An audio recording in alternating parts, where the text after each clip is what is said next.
Hi everyone, very warm welcome to all of you guys. Myself, Dr. Vaibhav Jain, and in today's section, we are going to cover up the most important question as far as microbiology is concerned. So we will be discussing about the most important thing in the microbiology, and yes, there were some technical issues. Now it is resolved. Please let me know whether I'm clearly audible and visible. There is some issue with the audio part.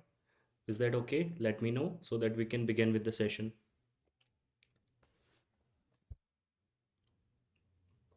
Very good. Nitheval, very good. Hari Krishna, good evening. Good evening. Rahul, a very good evening. Good evening, Saloni. Yes, so let's begin. I got the confirmation. So let's begin with the question number first. The question number first in the list we are having the stain used for identifying Cryptococcus is what is the stain? What is the stain that we are going to use to identify Cryptococcus? First of all, let me make you understand what are the different kind of stains that we are having. So I'm just giving you a quick overview. And in this particular session, we do not have a lot of time, so we cannot cover most of the topic. But the most important thing that will be asked in your examination, I will be focusing on that, right? So we will be doing important things, right? So we are having simple stain. We are having simple stain. Simple stain means what? All the bacterias. Remember, simple stain, all the bacteria will be same color. All the bacteria will be taking up the same color. That is going to be your simple stain. For example, if I want to give you example, we are having like methylene blue. Let me know which color methylene blue is going to give you. And we are having basic fusion. We are having methylene blue. We are having basic fusion. Remember, methylene blue means it is a simple stain. That means all the bacteria, whether bacteria is present or not, all the bacteria will be taking up the same color. So this is going to be taking up the blue color. All the bacteria will be blue. Basic fusion is going to give you the red color. So all the bacteria will be showing you which color. That is going to be your red color, right? Then apart from that simple stain, we are having negative staining. What is the meaning of this negative stain? Negative stain. Remember, here we are going to stain the background. Here we are going to stain the background. We are going to stain the background, and the organism will shine up. Organism will shine up, right? What are the examples we are having? This one particular Cryptococcus. In this particular case, we are going to use India ink staining. Here we are going to use India ink staining. We are also having nigrosin, you can remember. So this is going to be your negative stain. Apart from this negative stain, we are also having other stains, like we are having impregnation method of staining. Impregnation method. So what we are going to do, so those structures which are very fragile, very small, we cannot see by our naked eye. So we cannot see even with the help of a normal light microscope. So we are going to use impregnation type of staining, and it is going to be used for the cases of flagella, right? What are the examples we are having? Examples we are having uh, levadity.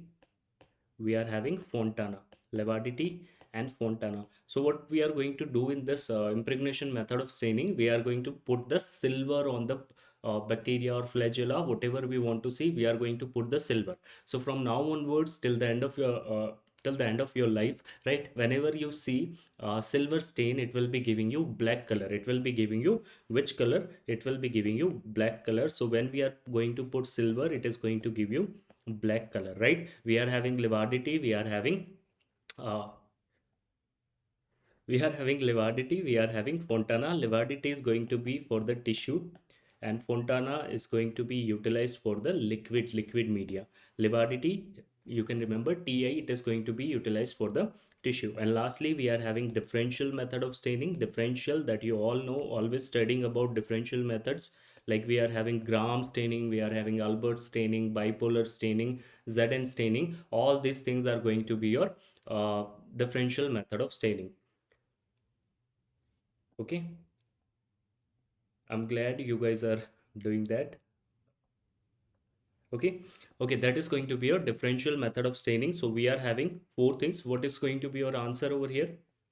The answer will be India ink staining, that we are going to use for the Cryptococcus. And Cryptococcus can cause meningitis in the HIV positive patients, right?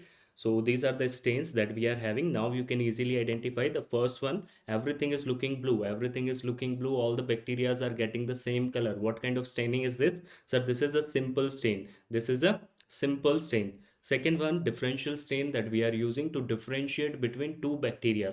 First of all, for the identification simple stain, for differentiation two bacteria, we are going to use differential stain. And this is your negative staining, where we are going to do what?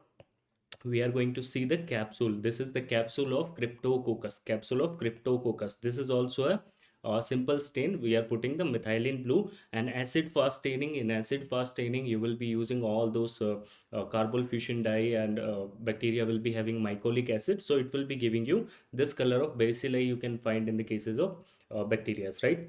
And this is going to be your flagellar stain that we are going to use, right? So you always study about like GMS, Gomuri methionine silver stain. We study about Warden Starry silver stain. Warden Starry silver stain. We are going to use Warden Starry silver stain where? Warden Starry silver stain. Remember, the bacteria will be looking black, right? Yesterday in physiology section, we have discussed about the H. pylori, right? The stain we are going to use is your Warden Starry silver stain, right? This is going to give you black color. This is going to give you black color. Next question on the list, we are having question number 2. A 3-year-old child present with the fever. The patient is having what? Patient is having fever. Patient is having loose stools. Patient is having blood in the stool.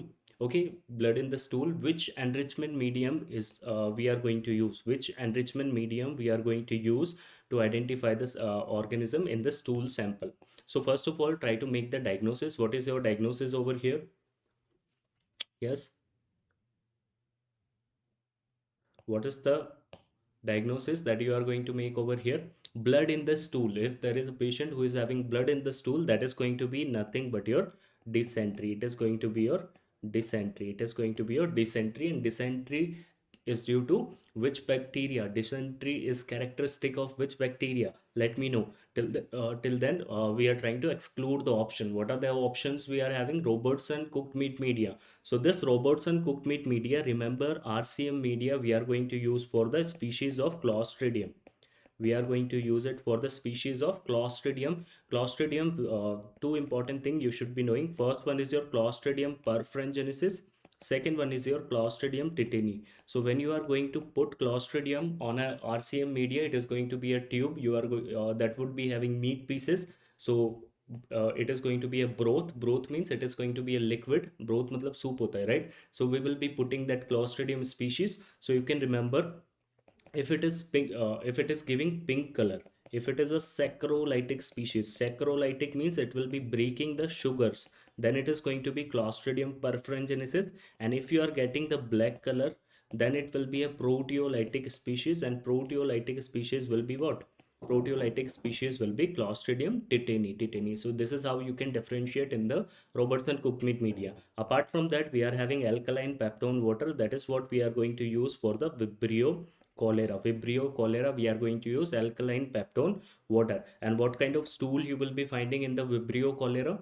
Yes, very good. That is going to be your rice watery stool. That is going to be your rice watery stool. Rice watery stool or rice watery diarrhea is a characteristic feature that you will be finding in the Vibrio cholera. And the important question they will be asking you about Vibrio cholera from the last 4 to 5 examination. They are asking the same question. What is the same question? They are asking what is the binding site of that cholera toxin. So it is going to bind with your GM1 ganglioside. Very, very important. It is going to bind with your GM1 ganglioside in the GIT, and that is what is going to cause the formation of rice watery stool.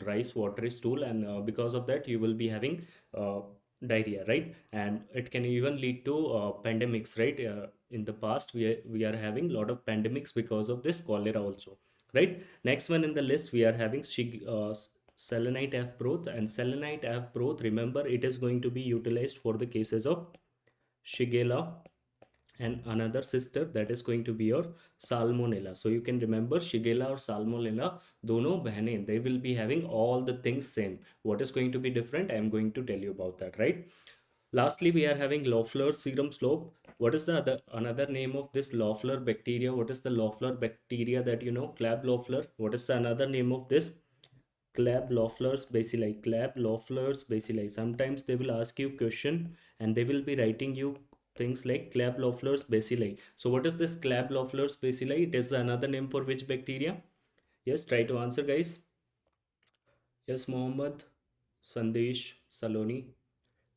Diphtheria. Very good, Saloni. That is going to be your diphtheria. Claplopeus bacilli is the another name of diphtheria. And in the diphtheria, we can use Loeffler's serum slope. Loeffler's serum slope is the thing we are going to use in the cases of diphtheria, right? So I have clubbed together all the culture medias and all the culture media that you should be knowing just before your examination. So you can just go through it. Okay, try to fill with me. Try to fill with me what are the simple medias we are having. The simple media we are having, simple matlab kya hoga, all the organisms will be growing here, but acid fast organisms cannot grow. Okay, so simple media we will be having nutrient agar.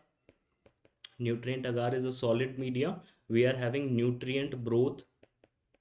Nutrient broth का मतलब soup होता है, so that would be a liquid media. One more you can remember, that is going to be Muller-Hinton agar. Muller-Hinton agar is a media that we are going to use in the cases of antibiotic susceptibility testing. Okay, I'm just giving you the verbal explanation so that you can remember. So what we are going to do, if a patient is having what, any kind of infection, what we are going to do, we are going to give the first treatment. First treatment will be empirical treatment or a symptomatic treatment. Okay, a patient is coming to me, I will be giving the empirical treatment. After sometimes the patient is not getting corrected, what I will be doing, I will be doing a CBC. In CBC I will identify whether it is a viral, bacterial, or what kind of infection along with the symptoms, right? I will be trying to treat. But if it is not getting treated, then I will be doing some culture testings, right? So in that particular culture, what I'm going to do, I'm going to take the sample from the person and I'm going to put that sample on a Muller-Hinton agar. This is going to be your Muller-Hinton agar, and the test name they have asked you, the name of the test is Kirby-Boyer disk diffusion testing. What is going to happen in this particular media, we will be having that agar. In that particular agar, what is going to happen, the bacteria will be growing.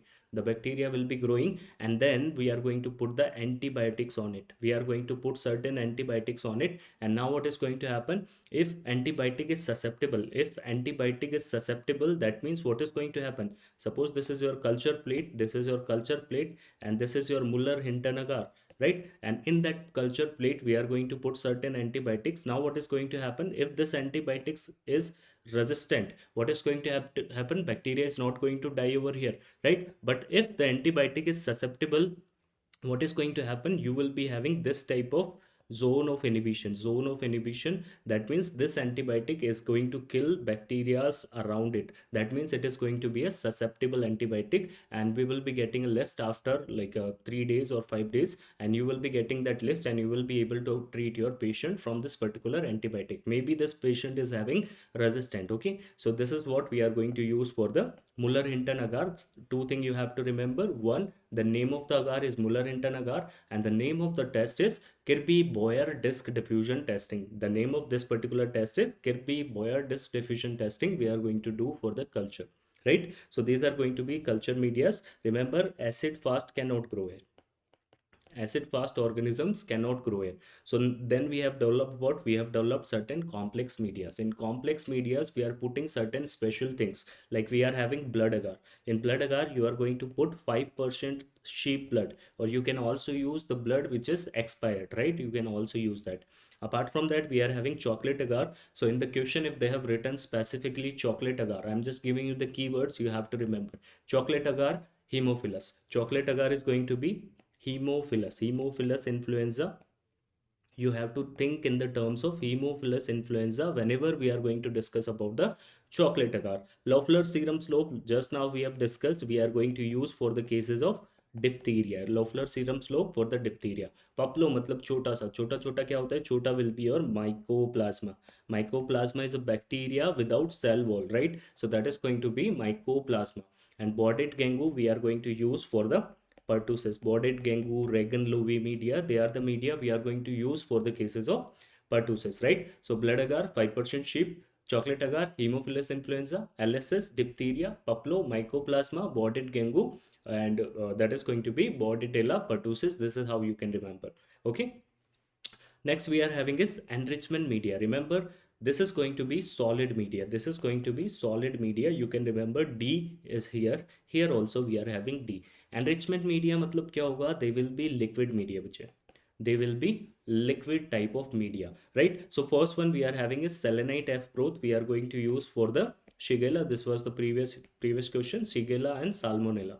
Shigella and Salmonella we are having selenite F broth. घी किसको पसंद है? घी is loved by Yersinia, which is going to show you bipolar type of staining also. Yersinia pestis, that is going to cause plaque. What kind of plaque? Bubonic plaque, pneumonic plaque, septicemic plaque, right? So that is going to cause the plaque. EMJH we are going to use for the cases of Leptospira. Nowadays they are asking question on Leptospira, so you can remember Leptospira. It is in the last part of the bacteriology, but you have to remember Leptospira, red urine will be there, rainy season, paddy fields. These things, if it is given, conjunctival suffusion will be there, right? So all these things, if they are given, you will be going in the terms of Leptospira. RCM, just now we have seen, we are going to use for the Clostridium. Pink colour अगर आता है, P for pink, P for परफ्रेंजेनेसिस, that is going to cause the food poisoning. अगर black colour आता है, if the black color is coming, that is going to be for the tetanus, Clostridium tetani. And alkaline peptone water we are going to use for the Vibrio cholera, which is going to show you rice watery stool. Okay, इतना याद रखना है. Apart from that, we are having certain selective medias. Here only few organisms will be growing. Few organisms will be growing. Special few organisms. LJ media. LJ matlab Lowenstein Jensen media. We are going to use for the cases of tuberculosis. Tuberculosis. Yes, Mohammed, it is mycoplasma can cause atypical type of pneumonia. I'm going to make you understand the pneumonia, meningitis. We are going to discuss everything. Right? LSS. LSS is going to be utilized for the cases of diphtheria. We have discussed that. What about the selective indicator differential media? They are going to be selective. They are going to be selective. They are having certain indicators that would be telling us about the whether the organism is lactose fermenter or not. So we are going to differentiate in this particular media. We are having McConkey and we are having clade. Clade is cysteine lactose electrolyte deficient media. We are going to use for the cases of E. coli. E. coli, right? Transport media, if I want to take the sample here and I want to take a sample to the microbiology lab, or I need to do any kind of transport, we are having certain transport media. The first one in the list, VR media, Venkatraman VR, that is going to be used for the Vibrio cholera. And this one, Carrie Blair, we are also going to use for the Vibrio cholera. As for sex media, as for Salmonella and Shigella. Sex media we are going to use for the cases of Salmonella and Shigella. P for Pikes media, P for pyogens. You can remember Streptococcus pyogens, P for Pikes media, P for pyogens. And this Stewart and Amice we are going to use for the cases of gonococci and meningococci. Gonococci and meningococci. Yes, try to recall wherever you are. Just try to recall. Just try to remember things here itself. तो कितने medias देखे? We are having simple, we are having complex, enriched, solid, enrichment, liquid media, selective media, it's selective indicator, and then we are having transport media. So this is a quick summary that you should be watching just before your examination, right? Now we are going to discuss about the certain bacteria. They are having specific thing that you need to know. So in the staph aureus we are going to use mannitol salt agar. Remember staph ko kya pasand hai? Salt pasand hai, right? So mannitol salt agar is going to be utilized, or Ludlam's media. Streptococcus pyogens we are going to use CVBA media. Enterococcus we are going to use CVBA is crystal violet bile blood agar, right? And this one bile acetylene agar is for the Enterococcus, right? Neisseria, you can remember for the Neisseria, we are having Thayer-Martin media. Thayer-Martin media for the cases of Neisseria. Thayer-Martin media. Another one we can use is New York agar. In the cases of Neisseria, we can also use New York agar, right? Bacillus anthracis, Mycobacterium TB, we have seen Lowenstein-Jensen media. For Bacillus anthracis, anthracis के लिए मैंने एक mnemonic बताया था, that is going to be your plate. I have told you anthracis, you have to remember about the Miss Bamboo. So you can remember, I'm just making a rough diagram, you can see. So Miss Bamboo, what you need to know, there is a miss, there is a miss. She will be having Medusa head appearance. She will be having Medusa head appearance will be there. Okay, in one hand there will be a bamboo stick, so that is going to be bamboo stick appearance. On another hand, she will be having a plate, she will be having a plate, and in that particular plate we are having tripartite toxin that is going to have edema factor, protective factor, and lethal factor. Tripartite toxin, and the name of culture media will be plate. Name of culture media will be plate. So this is a short story about anthrax. Anthrax में क्या होगा? Medusa head appearance. You will be having. She will be wearing a inverted fir tree like dress. Inverted fir tree like dress, and she is also having string of pearl in her neck. So you can remember there will be a Miss Bamboo. She is having a plate in her one hand. दूसरे हाथ में क्या होगा? There will be a bamboo stick. She will be having a string of pearl. She is wearing some Christmas tree like appearance dress, and the toxin will be tripartite. It will be having EPL, England Premier League. You can remember edema factor, protective factor, and lethal factor. That is the complete story of Clostridium. This one, diphtheria. Anthracis, this one anthracis, that is going to be your plate, right? Clostridium we have seen, that is going to have Robertson cooked meat media, RCM. For Clostridium diphtheria, we are going to use Loeffler serum slope. Apart from the Loeffler serum slope, we are also having potassium tellurite agar. Potassium tellurite agar, and in that potassium tellurite agar, which is what are the colonies you are going to see? Okay, the colonies, there will be daisy head appearance, frog egg appearance, poached egg appearance, right? We have discussed about this. So that is going to be your Clostridium diphtheria, right? Nocardia, this was your exam question. Nocardia के लिए हम लोग कौन सी technique use में लेते हैं? That is going to be your paraffin bed technique. That is going to be your paraffin bed technique. Lisa auntie, I've told you Lisa auntie कहाँ गई थी? पालकम बाजार. So you can remember listeria, the culture media will be palcum agar, right? For E coli, just now I have told you E coli, we are going to use clad, cysteine lactose electrolyte deficient media, that is going to be clad. Shigella salmonella, that is going to be selenite broth. Vibrio cholera, we can use TCBS. What about this Pseudomonas? Pseudomonas का infection is going to be a nasty infection. So you have to remember, ये bacteria ऐसा है. So this bacteria is like that. It is going to grow in a disinfectant. It is going to grow in a disinfectant. What is the name of the disinfectant? The name of the disinfectant is Cetrimide agar. Cetrimide agar is a disinfectant. तो ये इतना खराब bacteria ये disinfectant के अंदर grow करता है, right? Next one, Bordetella pertussis. We have seen Bordet Gengu, Regan Lowy, right? It will be having that pearl appearance. About Legionella, Legionella, BCA, buffer charcoal yeast extract we are going to use for the cases of Legionella. Leptospira, that is going to be EMJH. Korthov, we are having other one also. This much you have to remember. Mycoplasma, that is going to be your Etone media. We can also remember Paplo. Borrelia, we are going to use Kelly's media. And Trypanosoma, there will be Novi Neil Nicole, NNN media. And Campylobacter, they have asked question on Campylobacter. This is going to be your Sciro media. That is going to be your Sciro media. So this is a table you just have to see just before your examination. You can fetch a single mark from this particular table, right? They are asking question based on this, right? So all the bacteria that you will be discussing, I have clubbed them here itself, the important ones you will be seeing, right? Next question, which of the following method is used to sterilize a glass petri dish? Glass petri dish के लिए कौन सा method of sterilization use में लेंगे? Very very important one question, definite they will be asking you from the methods of sterilization. So what do you think, what is going to be your answer? Yes,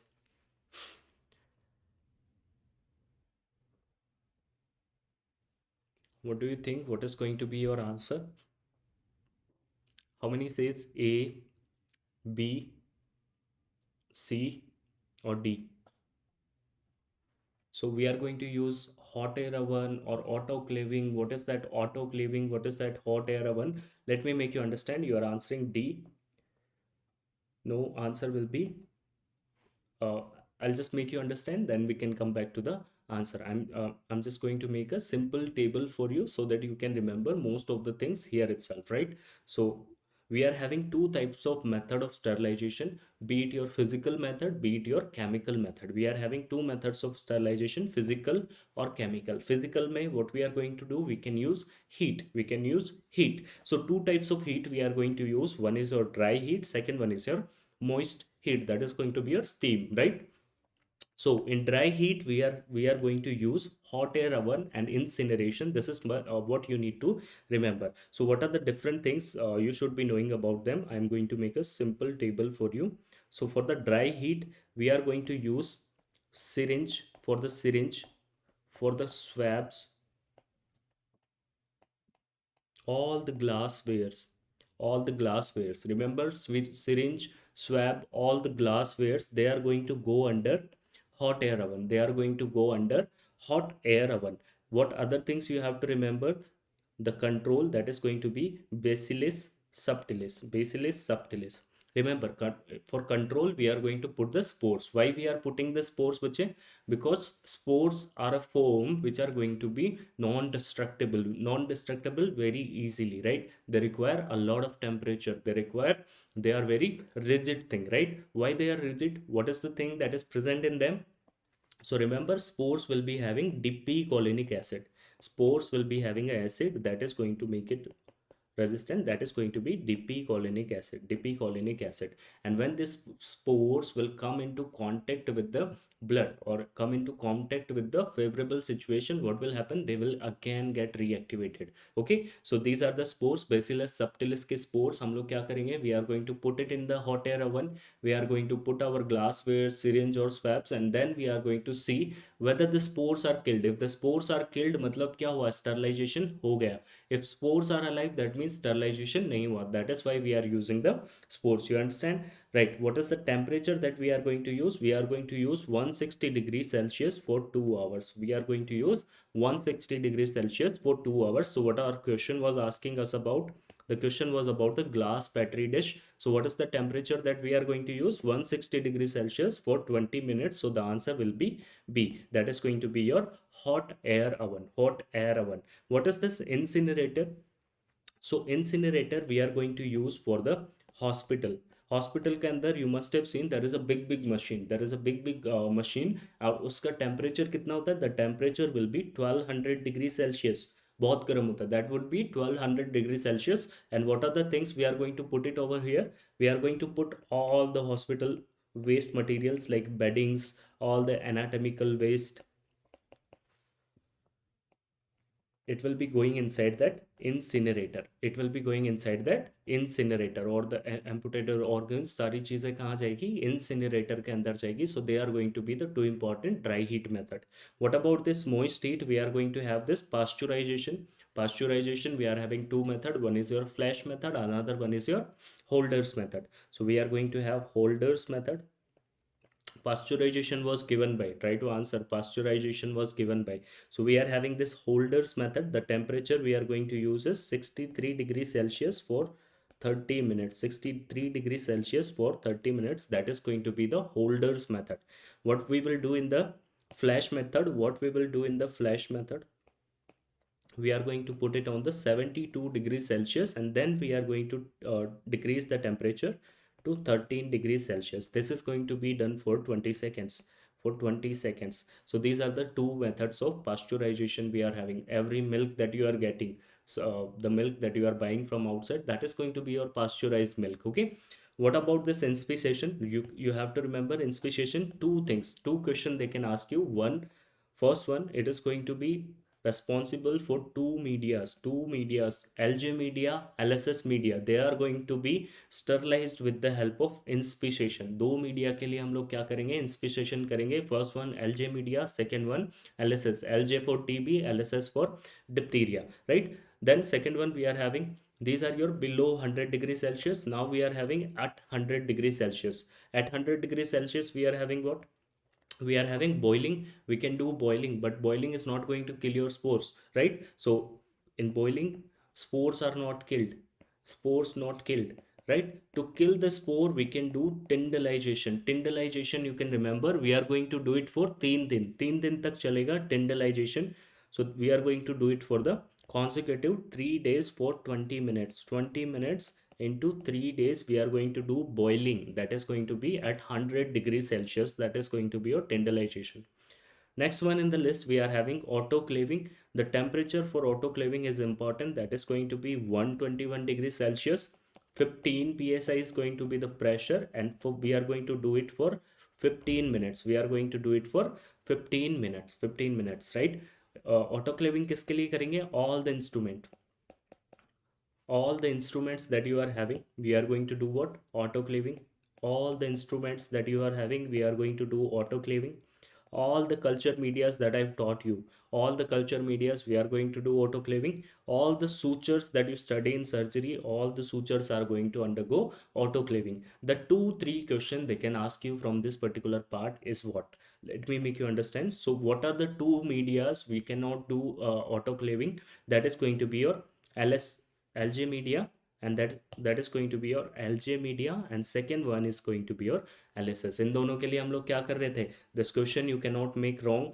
इन दोनों के लिए we are going to do inspiciation. For both of them we are going to do inspiciation. Apart from that, all the other medias, all the, so let me make it clearly. All the culture medias except LG media and LSS media. Autoclaving is done for all the suture. What is the exception? What is the exception? Exception is going to be your catgut suture. Catgut suture के लिए हम लोग क्या करते हैं? From where do we get the catgut suture? Try to answer. So for all the sutures we are going to do inspiciation. Sorry, for all the sutures we are going to do autoclaving. What is going to be your exception? Yes, exception is going to be your catgut suture. Catgut suture के लिए हम लोगों को क्या करना है? We have to do other thing. Let me make you understand what we are going to do, right? Apart from that, we are having filtration. We are going to do filtration. We are having small pores in the filtration. What is the control? You have to remember, they have asked question about control. That is going to be your brevendi monas diminuta छोटा सा होगा, diminutum. Brevendi monas diminuta is going to be the control. We are having seeds filter, we are having HEPA filter, high efficiency particulate air filter, we are having ultra low particulate air filters, ALPA, right? So these are your air filters we are having in the air purifiers, right? So they are going to purify. What is the control we are having? That is going to be your Brevendi monas diminuta, right? For radiation, the control you can remember, R is looking like P, so control will be Pumilus. Control will be Pumilus. Ionizing radiation we can use. We can also use non-ionizing radiation. What are the example? Ionizing में X-ray and gamma rays. X-ray and gamma rays we are going to use for what? We are going to use for the this particular thing. We are going to use it for the catgut suture. We are going to use it for the catgut suture. Catgut suture. That is going to be your X-rays and gamma rays, and this infrared rays and UV rays we are going to use for the cleaning of OT. That is going to be your OT fumigation. OT fumigation, right? What is the now the next one will be chemical controls. Chemical controls we are having gas method. What is the control for gas method? We are going to have what? Globe OG. You can remember for gas, you can remember the control will be Globe OG. What are the gases that we are using? We are using ethylene dioxide. We are also using formaldehyde.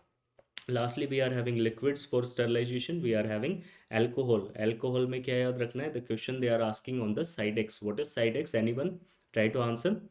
Yes, very good, Vinay, Sunir. You guys are answering. Yes. So what is the thing that we are going to use for alcohol? So alcohol, we are having isopropyl alcohol.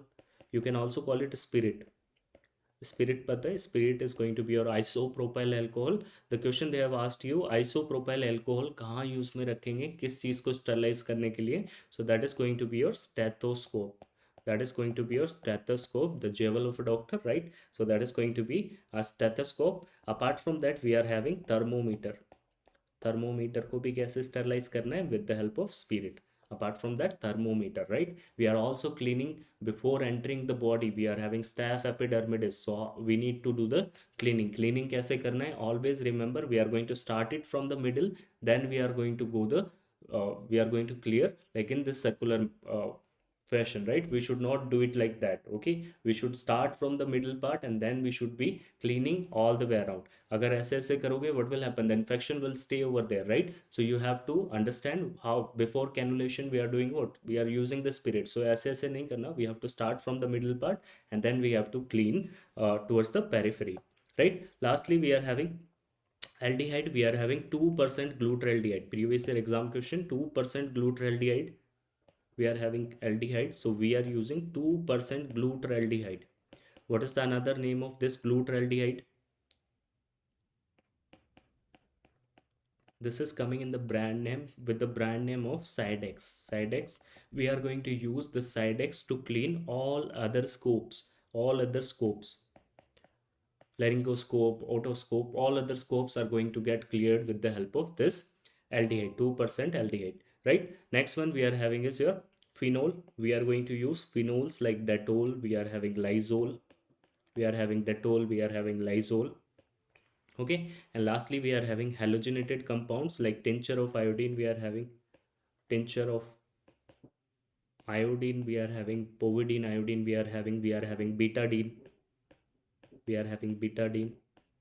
Okay, and last question that they will be asking you for the blood spills. For the blood spills they will be asking questions. So for the blood spills you are going to use 1%. Remember, you are going to use 1% sodium hypochlorite. You are going to use 1% sodium hypochlorite for the blood spills. Okay, so they will be asking question based on this. These are all the high yield important topics that can be asked from this particular sterilization. Sterilization, very very important topic. You have to go through this, right? One question definitely they will be asking, right? So this is going to be about the sterilization. Now the next question about the food poisoning. Which is the probable causative agent involved in the case of two individuals from a group of 20 friends who experienced nausea? उनको क्या हो रहा है? There is nausea, vomiting in the early morning after consuming what? After consuming pastries. After consuming pastries from an external source during the late night party. So what was happening over here? This particular case is a case of this particular case is a case of what? Food poisoning. You already understood this is a case of food poisoning. So what is the thing these guys are eating? These guys are eating what? Poisoning. Food poisoning. So these guys are eating what? These guys are eating pastries. These guys are eating pastries. So pastries is concerned with what? It is concerned with Staph aureus. It is concerned with Bacillus cereus or Clostridium tetani or Shiga-like toxin of Shigella. What is the symptom? That is going to tell you about the diagnosis. So first of all, let me make you understand about the incubation period. The incubation period of Staph aureus is going to be 1 to 6 hours. 1 to 6 hours. The incubation period of Bacillus cereus will be 1 to 6 hours. Both of them will be having 1 to 6 hours of incubation period. Bacillus cereus will be having two strain. One is your emetic, one is your diarrheal. So emetic strain will be 1 to 6 hours. Diarrheal will be having 8 to 16, right? So that is going to be different, right? What about this toxin? This is going to be your enterotoxin. Enterotoxin, and it is always remember, it is concerned with the milk and meat product. It is always concerned with the milk and meat product, whereas this Bacillus cereus is which toxin? Emetic toxin. Bacillus cereus का कौन सा toxin? Emetic toxin, and it is concerned with the rice. What kind of rice? Reheated Chinese fried rice. Okay, so reheated Chinese fried rice. Chinese fried rice. Remember, this is going to be a toxin mediated disease. Okay, so there is no bacteria, but the toxin is present there, right? And toxin, even if you are heating, toxin is not going to die, right? So it is going to cause what? Reheated Chinese fried rice are going to cause this type of diarrhea. What is the history we are having? We are having a history of pastry consumption. Pastry is a milk or meat product, or is it a uh, like Clostridium tetani or Shigella is concerned here, right? So here we will be having milk and meat products. So our answer will be yes. History of fried rice. So our answer will be in this particular case is going to be A. What about this neurotoxin of Clostridium tetani? Remember yesterday we have discussed in the physiology, it is going to decrease your GABA, your inhibitory neurotransmitters like glycine, GABA. Okay, there will be no muscle relaxation. If there is inhibition of inhibitory neurotransmitter, there will be no muscle relaxation, leading to what? Sustained contraction. Sustained contraction means what? Sustained muscle contraction. Okay, let's connect anatomy. What is the first muscle that is going to get affected? What is the muscle in the cases of trismus or rhizus sardonicus? The muscle that is going to get affected is going to be your medial pterygoid. Medial pterygoid. You will be having opisthotonous posture because of involvement of the spinal cord, right? And this Shiga-like toxin, remember, it is going to inhibit the protein synthesis. It is going to inhibit the protein synthesis, and if it is going to inhibit the protein synthesis, the patient will be having what kind of symptoms? He will be having loose stools, he will be having dysentery, that means blood with the stool. Dysentery मतलब क्या होता है? Blood with stools or mucus with stools will be there, bloody stools will be there, right? So that is going to be your Shiga-like toxin. So here it is given basic things: Staph aureus 1 to 6, Bacillus cereus 1 to 6. One more thing, let me make you understand. Potent question: Clostridium. Remember, this Clostridium has C2 strain, and this C2 is concerned with the canned food poisoning. Canned food poisoning. Canned food poisoning. Canned food poisoning. And remember, these are also preformed toxin, and this one is also having an incubation period of 1 to 6 hours. This one is also having the incubation period of 1 to 6 hours. And remember, this is the only poisoning we have discussed in full classes. This is the only poisoning which will be having different symptoms. What are the different symptoms? Patient cannot speak, he will be having dysarthria, right? Patient will be having constipation, he will be having diplopia, right? So all these symptoms with the food poisoning. घर वाले वापस जब घर आएंगे, patient had something from like canned food, okay, and जब घर वाले घर आएंगे, दे विल बी थिंकिंग इसने कुछ नशा किया, right? But the thing is he is having the food poisoning, he is not able to speak, he will be having diplopia, right? So that is going to be your clostridium, right? Next one, next question we are having in the list: a patient presented with complaints of fever for 3 days. Patient is having what? Fever from the last 3 days. General fatigue is there. On 2D echocardiography, what we are finding? We are finding vegetations on the walls. Walls are what? Endocardium, right? And blood culture was done. The organism in the culture showed alpha hemolysis. तो मैं keywords बता रहा हूँ so that you can able to solve all the answer. So patient is having what? The bacteria is having what? Alpha hemolysis on which agar? On blood agar. On blood agar we are showing alpha hemolysis, and it was resistant to optogen. It was resistant to optogen. Which of the following bacteria is most commonly implicated in this condition? Try to answer this one. Which is the bacteria that is going to get implicated in this particular situation? Yes. B. Streptococcus viridans. So let me make you understand the story of Streptococcus. What is the story of this Streptococcus? Remember, this Strepto and Staph, how you can differentiate? Let me make you understand. For the differentiation of Staph and Strepto, Staph will be Staph aureus. We always talk about Staph aureus. Staph का मतलब होता है it will be having bunch of grapes. Bunch of grapes. So it is a cocci. It is going to be having bunch of grapes like structure. And aureus, what is the meaning of aureus? It is going to give you, au मतलब क्या होता है? Gold. So it is going to give you golden yellow color colonies.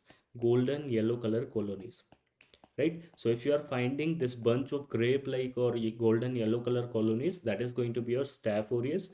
Strepto, it will be present in the lines, it will be present in the lines, it will be present in the chains, right? So that is going to be Strepto. It is also going to be a cocci. Cocci matlab round bacteria, right? So this is going to be Streptococcus. How we are going to differentiate this Streptococcus?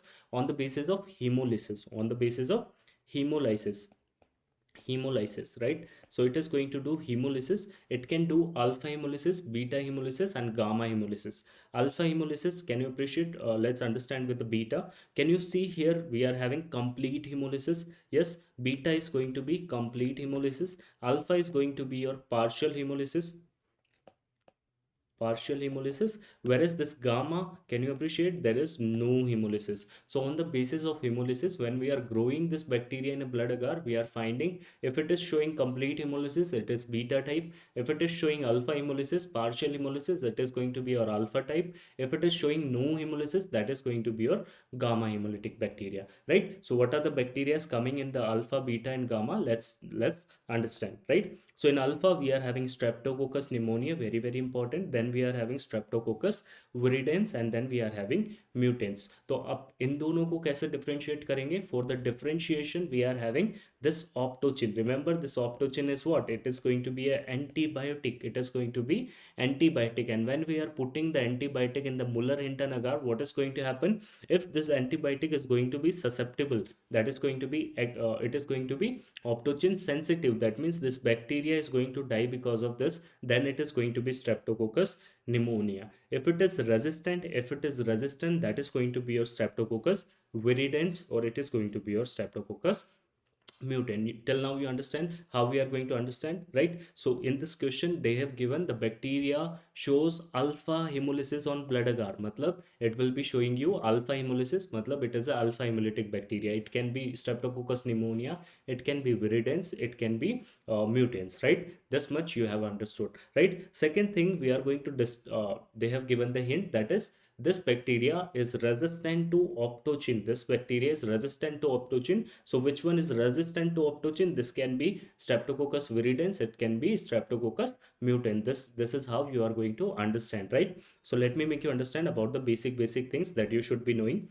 First one, Streptococcus pneumonia. It is also known as pneumococcus. Very, very important. It is also known as pneumococcus. What kind of appearance you will be finding? It is a lens-shaped diplococci. Two bacteria will be together. Lens-shaped diplococci. That is going to be a Streptococcus pneumoniae.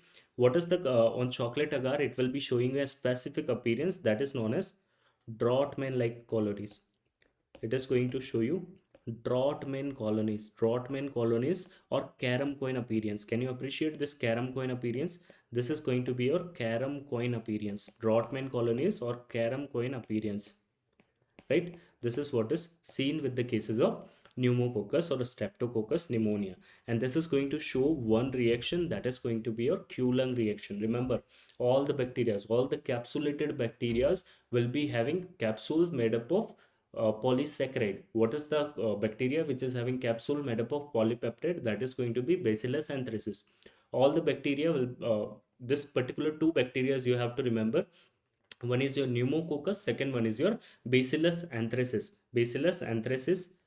So these two bacteria will show special type of reaction. What are those reactions? This pneumococcus, pneumo you can remember, is going to show you Q-lung reaction, whereas this Bacillus anthracis is going to show you McFadden's reaction. These are important points, right? So this is going to show you on the chocolate agar, right? This is going to be your Q-lung reaction, and this bacteria is responsible for two important things you have to remember. If they ask you most common cause for typical pneumonia, remember, most common cause for typical pneumonia, that is going to be your Streptococcus pneumoniae, right? Most common cause of meningitis, if they ask you, your answer will be Streptococcus pneumoniae. But if they ask you most common cause of meningitis in children, then your answer will be changed. You will be answering what? You will be answering Streptococcus agalactiae. Okay, it is the most common cause for meningitis in the neonates, right? Elderly patient, you will be thinking in the terms of elderly patient. There will be, it can be due to listeria also, right? So here we are having Streptococcus viridans. It is going to cause SABE, subacute bacterial endocarditis, and in the question they have already given the hint. We are doing 2D echo for the vegetation on the valves. So this is going to be, the answer is going to be in the terms of Streptococcus viridans, because it is going to be responsible here. Mutants क्या कराता है? मुंह के अंदर dental caries. Mutants is going to cause dental caries in the mouth, right? You understand? Alpha hemolytic. Now we are going to discuss about the beta hemolytic bacteria, that is going to be bacitracin sensitive, bacitracin and PYR. Okay, let me make you understand two things you have to remember. You can remember pio are B positive. Just remember the statement, B positive and PR positive. Pio are B positive and PR positive. That means they are going to be positive for the bacitracin, they are going to be positive for the PYR. Whereas this group B is going to be negative for this B and negative for this PAYR, right? It is going to be positive for the CAMP and HHT, right? They are the test for the differentiation, they are the test for the differentiation. इतना याद रख लो, bacitracin sensitive अगर दे रखा है, then you have to go for the pyogens. Pyogens मतलब something pyogenic, and pyogenic problems will be there. What are these problems you will be finding? First thing, it can cause suppurative complication, it can also cause non suppurative. Suppurative मतलब क्या हो गया? Impetigo. Impetigo can be of two type, bullous, non bullous. Bullous मतलब क्या हो गया? Bullous we will be discussing in derma. Bulla मतलब क्या होता है? There will be a fluid filled lesion. If there is a fluid filled lesion, that is going to be bulla. और fluid कैसा होगा? Clear fluid filled lesion is known as bulla. Here impetigo will be there, and this impetigo is going to be non bullous. Here you are going to find this type of exudate. This is a dried up exudate. This is dried up exudate which is known as crusting. Dried up exudate को क्या बोलते हो? Crust बोलते हो. So we are having crusting, and this golden honey yellow colored crusting that you are finding, this is a case you will be finding with the cases of pyogens, which is with the cases of pyogens, right? What is quinsy? Quinsy is going to be your peritonsillar abscess. Peritonsillar abscess is known as quinsy. Peritonsillar abscess is known as quinsy. Whereas one more disease you will be studying in ENT, that is going to be your quincase disease. What is going to happen in quincase? There will be edema of the uvula. Uvula ka edema hoga, that is going to be quinque. Don't confuse. Quinsy is a paratonsillar abscess. Okay, peritonsillar abscess, that is going to be your quinsy disease. Abscess मतलब क्या हो गया? Pus इकट्ठा हो गया. There will be accumulation of pus, right? Pus अगर कम हो तो we call it pustule. अगर ज़्यादा हो we call it abscess, right? It can also cause scarlet fever. Non-suppurative complication, non-suppurative will be your acute rheumatic fever, and second one is your acute glomerulonephritis. It is going to be self-resolving, but this particular thing you have to give treatment. Penicillin you have to give for a long period of time. That is also important, right? You understand this? Group B is your agalacti. We already know B is going to be B negative and PYR negative, but they are going to be positive for the CAMP and HHT. Okay, this particular thing is going to be responsible for the neonatal meningitis. So the second question they ask you, most common cause for neonatal meningitis, your answer will be group B, agalacti, right? Next one we are having is enterococcus. Remember, they are spectacle shaped bacteria. They can even grow in 6.5% NaCl. Okay, they can even grow in bile, and you will be finding left-sided endocarditis in the cases of IV drug abuser. If the question is talking about IV drug abuser, then you have to think about it, right? And the gene which is responsible for vancomycin resistant enterococci, that is going to be your van gene. What was happening? So I'm just giving you what was happening. In the starting we are having what? Staph aureus. We are giving penicillin. What was happening? The staph aureus is not going to get killed with the penicillin. It has developed penicillin resistant penicillinase, right? It has developed certain enzymes. Then we are giving what? We are giving methicillin. It has become MRSA. It has become MRSA. Then we are giving the drug of choice for MRSA is going to be your vancomycin. Then it has become what? Varsa. It has become Varsa, vancomycin resistant staph aureus, right? Then we are giving what? Daptomycin and linezolide. Then we are giving daptomycin and linezolide. Just like that Varsa, we are also having vancomycin resistant enterococci. Just like that, we are also having vancomycin resistant enterococci. Two things you have to remember: the shape here will be lens, here it will be spectacle. Okay, so we are having three types of streptococcus: alpha, beta and gamma hemolytic. Alpha hemolytic, optogen sensitive, it is going to be your streptococcus pneumonia, most common cause for typical pneumonia, most common cause for meningitis, right? That is going to be two things: viridans, sabe, that you have to remember, mutants, dental caries. And this group B, if B positive, PR positive, that is going to be pyogens. Pyo are B and PR positive. Pyogens can have suppurative, non-suppurative complications, we have discussed. If it is talking about group B streptococci, GBS, we are also writing it as GBS. then it is the most common cause for neonatal meningitis. Neonate with the meningitis, you will be thinking in the terms of group B streptococci. And this enterococcus, the shape you have to remember, it can even grow in bile, it can even grow in NSCL, left-sided endocarditis, and it is going to be seen with the IV drug abusers, right? This is the simple story that you should be remembering, right? Daptomycin and linezolide we are giving for Varsa, but remember daptomycin, if the patient is having pneumonia, we are not giving daptomycin. Reason being, this daptomycin is not going to work in the cases of pneumonia.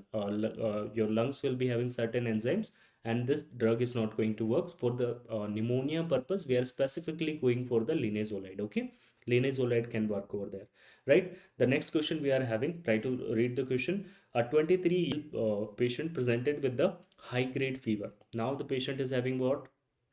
Patient is having fever, confused state, and purpuric rash is shown in the image below. CSF sample shows gram-negative diplococci. Now we are having gram-negative diplococci, and which one of the following is the most likely cause?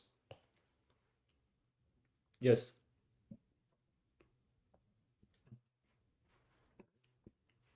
Here, the most important thing that you have to remember, whenever they are talking about CSF, whenever they are talking about CSF, you have to think in the terms of meningitis. You have to think in the terms of meningitis. I'm telling you the hints that you should be looking at the question, and this is going to make the questions very, very easy for you. You can solve lots of, you can solve almost all questions if you know these keywords, right? So CSF agar de rakha hai, you have to think in the terms of meningitis, right? What we already know, so all cocci will be, we already know all cocci will be gram positive.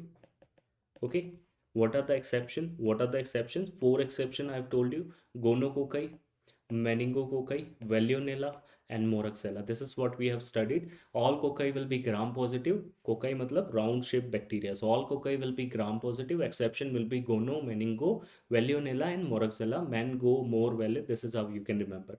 Okay, that is the mnemonic. All bacilli, we always study, all bacilli are going to be gram negative. They are going to be gram negative. What is the exception? The exception will be McDonald's.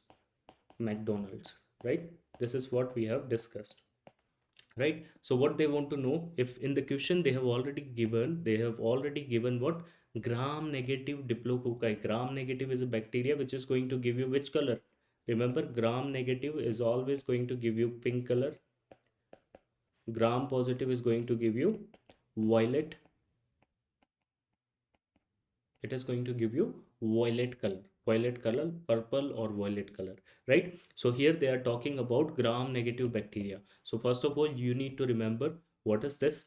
Neisseria, it is a gram negative cocci. Yes, we have discussed, it is a gram negative cocci. Pseudomonas is going to be gram negative bacilli. It is going to be bacilli, gram negative bacilli. Streptococcus is going to be gram positive cocci, and this E. coli is going to be gram negative bacilli. Just go through this particular uh, mnemonic. If you go through this particular mnemonic and if you know the things, it will be very, very easy for you.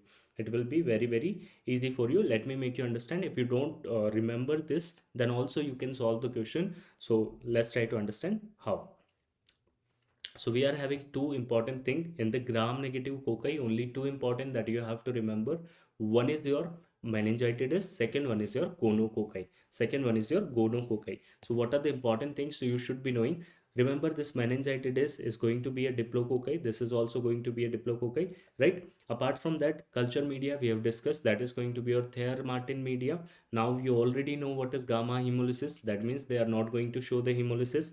This is going to cause the culture media in this particular case is also Thayer Martin. I have told you one more extra media will be there. That is going to be your New York agar. That is going to be your New York agar. If they ask you question on the virulence factor, that is going to be your Ciplo. That is going to be capsule is going to be present. IgA is going to present. Pili will be present. Lipo-oligosaccharides will be there, and outer membrane protein will be there. Right? These special features, these are going to be your lens shape. We have already discussed pneumo is also lens shaped, right? This is going to be capsulated, and the important thing, this Meningitis will be having M and G in the name, so it is going to cause fermentation of maltose and glucose, and it will not have the plasmid. Plasmid मतलब क्या होता है? That is an extra circular piece of DNA. If it is present, that means it will be having multiple mutations, right? This is going to be your meningococci. You can remember it is going to be your lens-shaped bacteria. Whereas this particular gonococci, it is going to be G. You can remember it is looking like something like kidneys, right? So it is going to be gonococci, kidney bean shaped. It is a diplococci, non-capsulated, and it will be fermenting only glucose. It does not have M in the name, so you can remember it is only going to cause fermentation of the glucose. In the recent examination, INI set examination, they have asked question on this particular thing, right? So this is a recent examination question, just 10 to 15 days back they have asked the question. So we are having meningococcal meningitis, we are having this gonococci, right? So what are the things you will be finding, and what is the complication that you have to remember? In meningococcal meningitis, there will be two things you have to remember. One is your Waterhouse Friderichsen syndrome, second one is your bilateral adrenal hemorrhagic necrosis. Very very important, it can cause death in the patient, right? In gonococci, in males, we have always discussed about the STD, right? In males it is going to cause acute urethritis, gonococcal urethritis, right? In female it can cause cervicitis. In neonate it can cause ophthalmia neonatorum. What are the two complications? Here it was Waterhouse Friderichsen syndrome, speak with me wherever you are. And this one is going to cause water can perineum, that means multiple fistulas will be there in the anus, right? So that is going to be water can perineum. And second, that is going to be your Fitz Hugh Curtis syndrome, that is going to be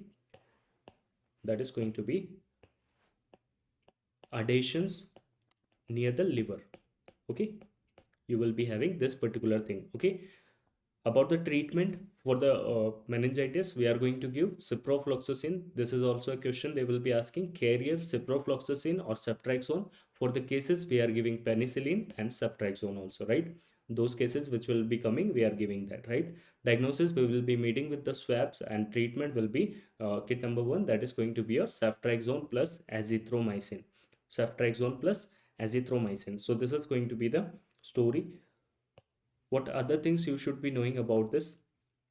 If any question is asking about CSF, if any question is asking about CSF, what you need to know in the CSF, I am going to make you understand how you are going to make the diagnosis of meningitis, or कैसे इनको differentiate करना है, how you will be differentiating between them, right? So if the case of a acute bacterial meningitis, how you will be getting the keywords?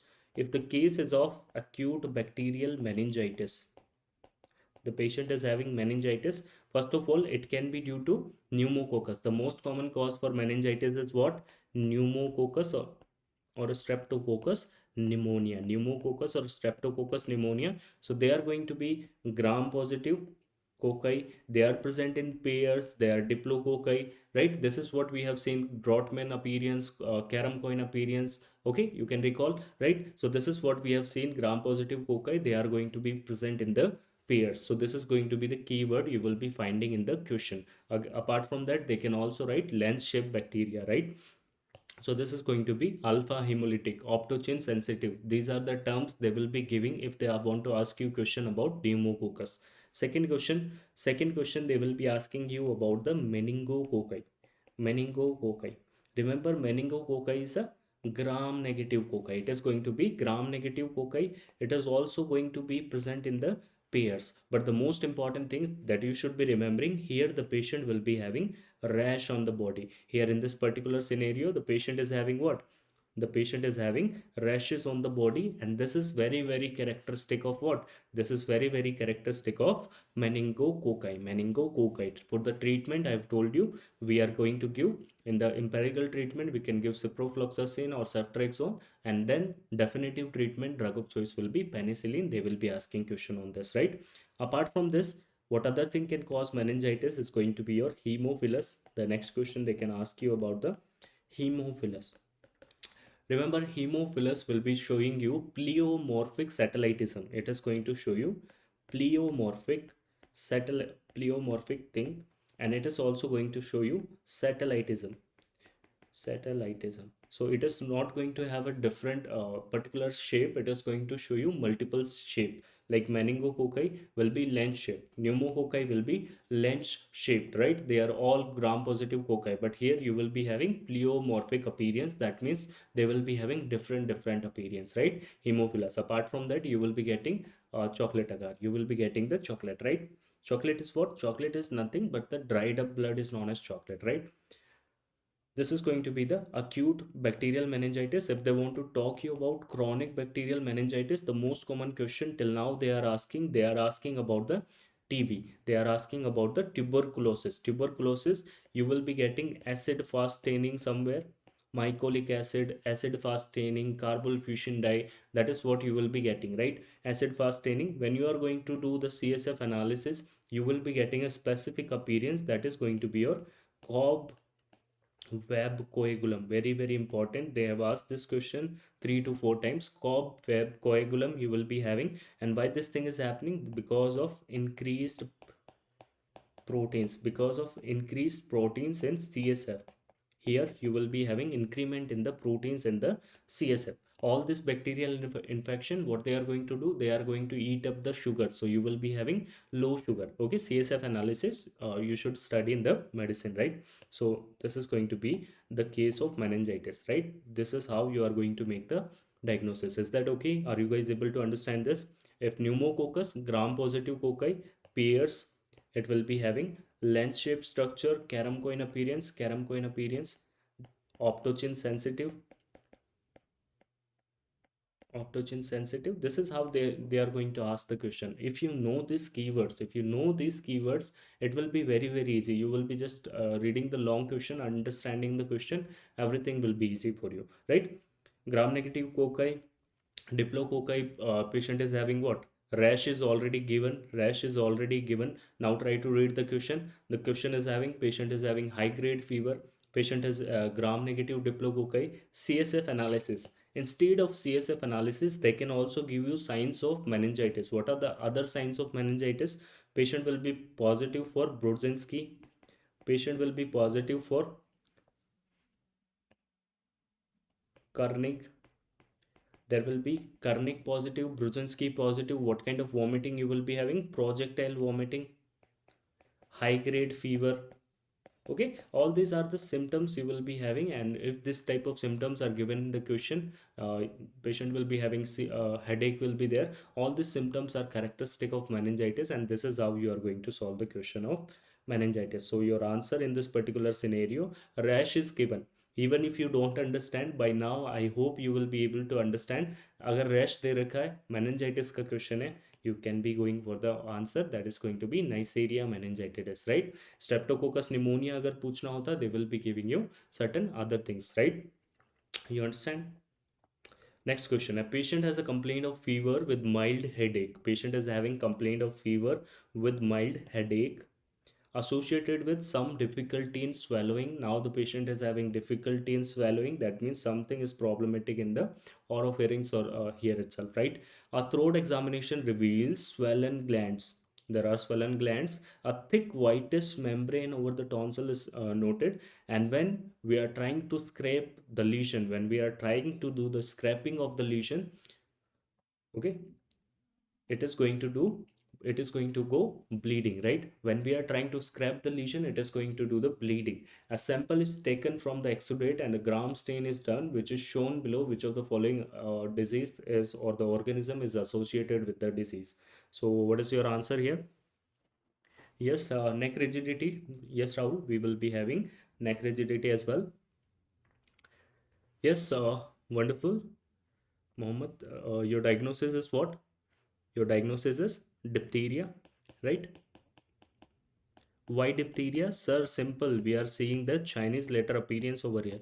This is very characteristic of Chinese letter appearance you are finding. So this Chinese letter appearance, this Chinese letter appearance, Chinese letter appearance, you are finding in the cases of diphtheria, in the cases of diphtheria. And can you appreciate these granules that you are finding here? These are known as volitin granules. You have to remember the four names of this volitin granules. These are also known as Polymetaphosphate granules, these are also known as polymetaphosphate granules. These are also known as Babes Ernst granules. Babes Ernst granules. They are also called metachromatic granule. Metachromatic granules. So these names are important. They have given question in the past with different names. Okay. So all of the name are going to be for the same thing, right? This is not the Albert stain. This is the simple gram staining that we are doing. Simple gram staining we are doing. Why? Because can you appreciate why it is a gram staining? It is a gram staining. Can you appreciate? Only we are having different colors here. Violet color you can appreciate. This is going to give you violet color you are appreciating, and Albert staining will be green in color. That would be green in color, right? Why not the answer A? What is this molluscum contagiosum? If they want to ask you question about molluscum contagiosum, remember they will be giving you pearly white umbilicated nodule. They will be giving you specific term that is going to be pearly white umbilicated nodule. Pearly white umbilicated nodule. Henderson Peterson bodies, right? HP bodies. These are the terms they will be giving you. Immunodeficient patient, like a children, he is having a lesion over here, and this lesion is going to get transported to other part of the body also. Why? The reason is auto inoculation. Auto inoculation, also known as pseudo Kobner phenomena. Pseudo Kobner phenomena. Kobner, we will be discussing in dermatology. Pseudo Kobner means whenever this particular patient who is having low immunity, he is going to touch the lesion, he is going to touch other place. What is going to happen? This bacteria is going to this particular virus is going to get transported from here to here, and you will be having appearance of the same lesion, right? We can treat this particular condition. We will be discussing about this in the dermatology. What about this Candida albicans? So whenever you are getting a question and you are having a pseudo membrane, if it is bleeding on removal, if it is bleeding on removal, that is going to be a different thing. If it is not bleeding on removal, that is going to be your oral thrush. That is going to be oral thrush. So oral thrush is because of Candida. Those people who are taking spray, right, that can have oral candidiasis, oral thrush will be there, and this can be scraped off easily, right? So we can scrape it off. We can scrap it off. It is not going to get bleed, right? If it is bleeding, then it is going to be the pseudomembrane of diphtheria. Along with that, you will be having symptoms like bull neck.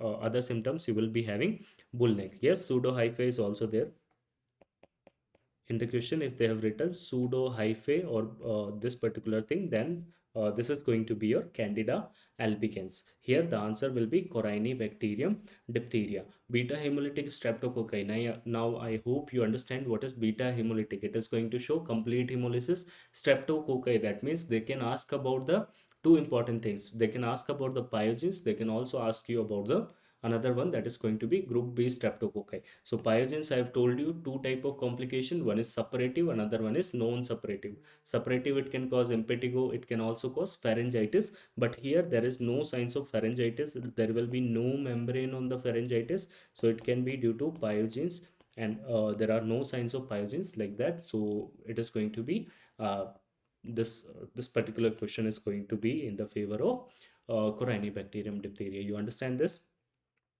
Okay, so let's discuss some other points about this diphtheria. So if there is pseudo membrane present near the tonsil or near the facial pillars, there will be pseudo membrane near the facial pillars. What about this diphtheria? Diphtheria is going to be a bacteremia or a toxemia. Diphtheria में क्या होता है? Bacteria अंदर होता है और is it a toxemia? So remember, it is going to be a toxemia. It is going to be a toxemia, and we are going to give anti-diphtheric serum. And the dose they have asked you, dose is going to be 80,000 to 1,20,000 international units. So that is going to be anti-diphtheric serum, right? Apart from that, other Corynebacterium, that is going to be Corynebacterium minutissimum. Corynebacterium minutissimum. And remember, this Corynebacterium minutissimum is going to cause a specific disease, that is going to be your erythrasma. That is going to be your erythrasma. Erythrasma will be showing you what kind of appearance. It is going to show you under wood lamp examination, it is going to show you coral red appearance, coral red fluorescence, coral red appearance, right? So this is going to be Corynebacterium minutismum, that is going to infect your axillary part or part like your groin, right? So that is going to be Corynebacterium minutismum. Very, very important question they are asking in the microderma integration, right? What are the complications of diphtheria? The complication that you have to remember, it is going to cause myocarditis. It is going to cause myocarditis. It is going to cause myocarditis. All the diphtherias are pathogenic or not? Pathogen matlab it is going to cause disease. So remember, diphtheroids we study, diphtheroids. In the McDonald mnemonic, we have seen diphtheroid and diphtheria, two things, right? One is non-pathogenic, another one is pathogenic. So diphtheroid are non-pathogenic, they are commensal, and this diphtheria is pathogenic. And how this is becoming pathogenic? With the help of lysogenic conversion. Lysogenic conversion is happening because of the bacteriophage. It is happening because of the bacteriophage, and the gene which is involved, they have asked the question on the gene, that is going to be your tox gene, tox gene. And the process, just remember, we are having like conjugation mein how these things are getting transported between two bacteria, right? How the resistance is getting transported. So it can be due to conjugation. Suppose this is the bacteria, this is another bacteria, they will be making a sex pili, sex code will be there, pili is going to make the sex code, right? Second thing, we are having transformation, the bacteria will take up the free genetic material utha lega, right? And the third thing is bacteriophage, and this process is known as what? Transduction. This process is known as transduction matlab, what is bacteriophage? A uh, bacteriophage is going to be a virus which is infecting a bacteria. ये virus होता है that is going to infect one bacteria, यहाँ से कुछ चीज़ें लेगा, it will be transporting to multiple bacteria, and that is the reason we are having MRSA, right? This is how we are having MRSA and VRSA in lots of people, right? So that is going to be a transduction method of gene resistant transfer, right? That is going to be the thing, right? So this question is done. Question number 8, we are having a 27-year-old male patient presented with abdominal pain. Now the patient is having what? Abdominal pain. Diarrhea is there and a step ladder pattern of fever. Now I think it has become very easy for you. He also has a complaints of headache and malaise. His symptoms gradually worsened over the past 2 weeks, gradually worsened. He will be having step-ladder pattern of fever. He's also having the relative bradycardia. What is that? Relative bradycardia. Okay. And hepatosplenomegaly is also noted. Which of the following is the best diagnostic test? First of all, give me the diagnosis. What is your diagnosis? Before that, this relative bradycardia is known as a sign. They can also write, instead of relative bradycardia, they can also write Faggot sign. They can also write Faggot sign. Yes. What is the diagnosis over here? Diagnosis. What is your diagnosis? Very good. Wouldn't. Very good. Okay. So the diagnosis will be typhoid. The diagnosis will be typhoid. The diagnosis will be typhoid. No, Mohammed, we are not going to do urine culture. That is a wrong thing. We are going to do urine ELISA. ये wrongly written है. In the mnemonic we are having not urine culture, we are doing urine ELISA, right? So the diagnosis is typhoid, and in the typhoid, let me make you understand the history. You will be having a history of fecal-oral route. Fecal-oral route से transmission होगा. You will be having a history. You will be having some keywords. What are these keywords? These are going to be step ladder pattern of fever will be there. एक दिन चढ़ के एक दिन ज़्यादा बुखार आता रहेगा. That is going to be your step ladder pattern of fever. Apart from that, you will be having rose spots on the body. Okay, rose spots on the body. You will be having a specific diarrhea that is known as pea soup diarrhea. Rice water stool we have seen in the Vibrio cholera. Here we are having pea soup like diarrhea. Pea soup like diarrhea. Okay. The mnemonic that you are telling me is right. That is going to be your BASU. That is going to be blood culture in the first week. In the second week, we are going to do agglutination test. That is nothing but your Vidal test. And Vidal test, we are going to check for the levels of O antigen and H antigen, right? That is going to be your Vidal test. As for stool culture in the third week, and on the fourth week, we are going to do urine ELISA. Fourth week, we are going to do urine ELISA. From fourth week onward, it is going to be urine ELISA, right? So here, what is going to be your answer? We want to know about the second week. So that is going to be nothing but your Vidal test, which is going to be a test for agglutination test. And here we are going to check for the O and H antigen. Remember, H antigen is the flagellar antigen, मतलब ये flagella के अंदर present होगा. O antigen is the somatic antigen. It is present in the bacteria. It is going to be present in the bacteria. Okay. Yes. Right. So these are the things. Apart from that, we can also discuss about the enrichment media. What is the enrichment media? Remember the question number one. Enrichment media for Shigella is going to be for the salmonella as well. Typhoid ka causative agent is what? Salmonella. Let me jot down all the important points for you. Salmonella, what is going to happen? You are going to have little perforations in the intestine. And because of those little perforation, the patient, when he is eating complex carbohydrates, he will be having pain, he will be having diarrhea, he will be having vomiting, right? He will be having step-ladder pattern of fever, he will be having relative bradycardia. All these symptoms will be there. He will be having rose spots on the body, right? So this is going to be a thing. We will be having typhoid. Pain will be there, fever will be there. You have to think in the terms of typhoid. This Salmonella typhi, or we are also having paratyphi, is going to transmit through the fecal route. It will be having two antigen that we are going to see, O antigen and H antigen. O antigen and H antigen. Remember this Salmonella and Shigella are going to share the same culture medias, right?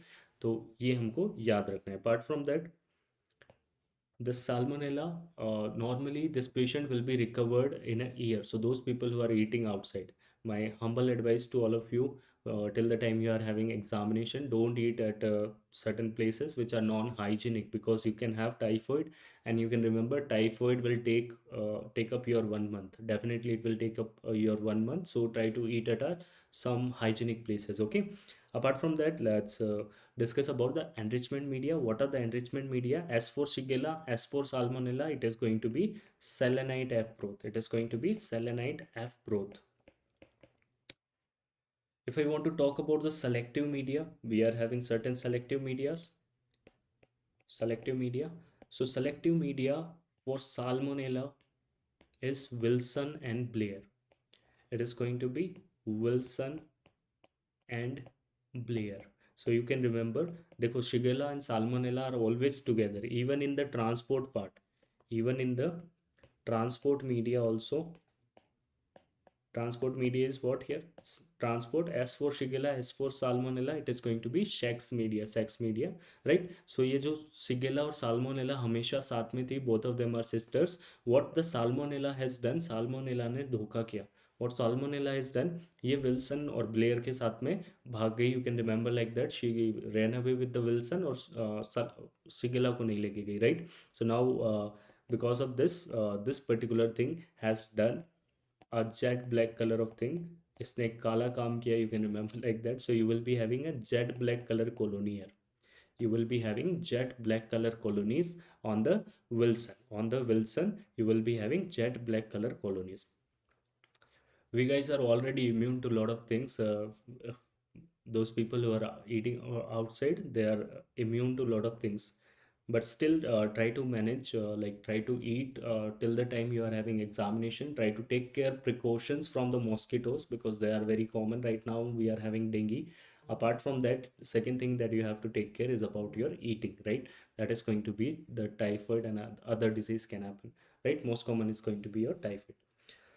Next question in the list we are having. So I hope you are able to understand this type of question. They are asking this type of question nowadays. They are giving you the complete history and asking question like this. Okay. Next question in the list, we are having a 55-year-old female comes to the outpatient department complaining of fever. The patient is having what? Fever. Patient is having what? Cough. Patient is having muscle pain. Muscle pain is there, and headache as well, right? So what are these symptoms? Fever, cough, muscle pain. and headache. On taking the occupational history, she reveals that she is working in a centralized AC system. She is working in a industry which is having centralized AC. The doctor sent the sputum sample for the culture sensitivity, and the microbiologist used which culture media? Buffer charcoal yeast extract. That is nothing but your BCA.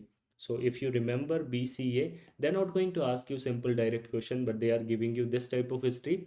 And remember, these type of questions are having multiple clues, like central AC. Okay, BC by A, right? These are the clues. Okay, so it will be easy. If the question is long, it will be easy for you, right, to identify, to get to the correct answer.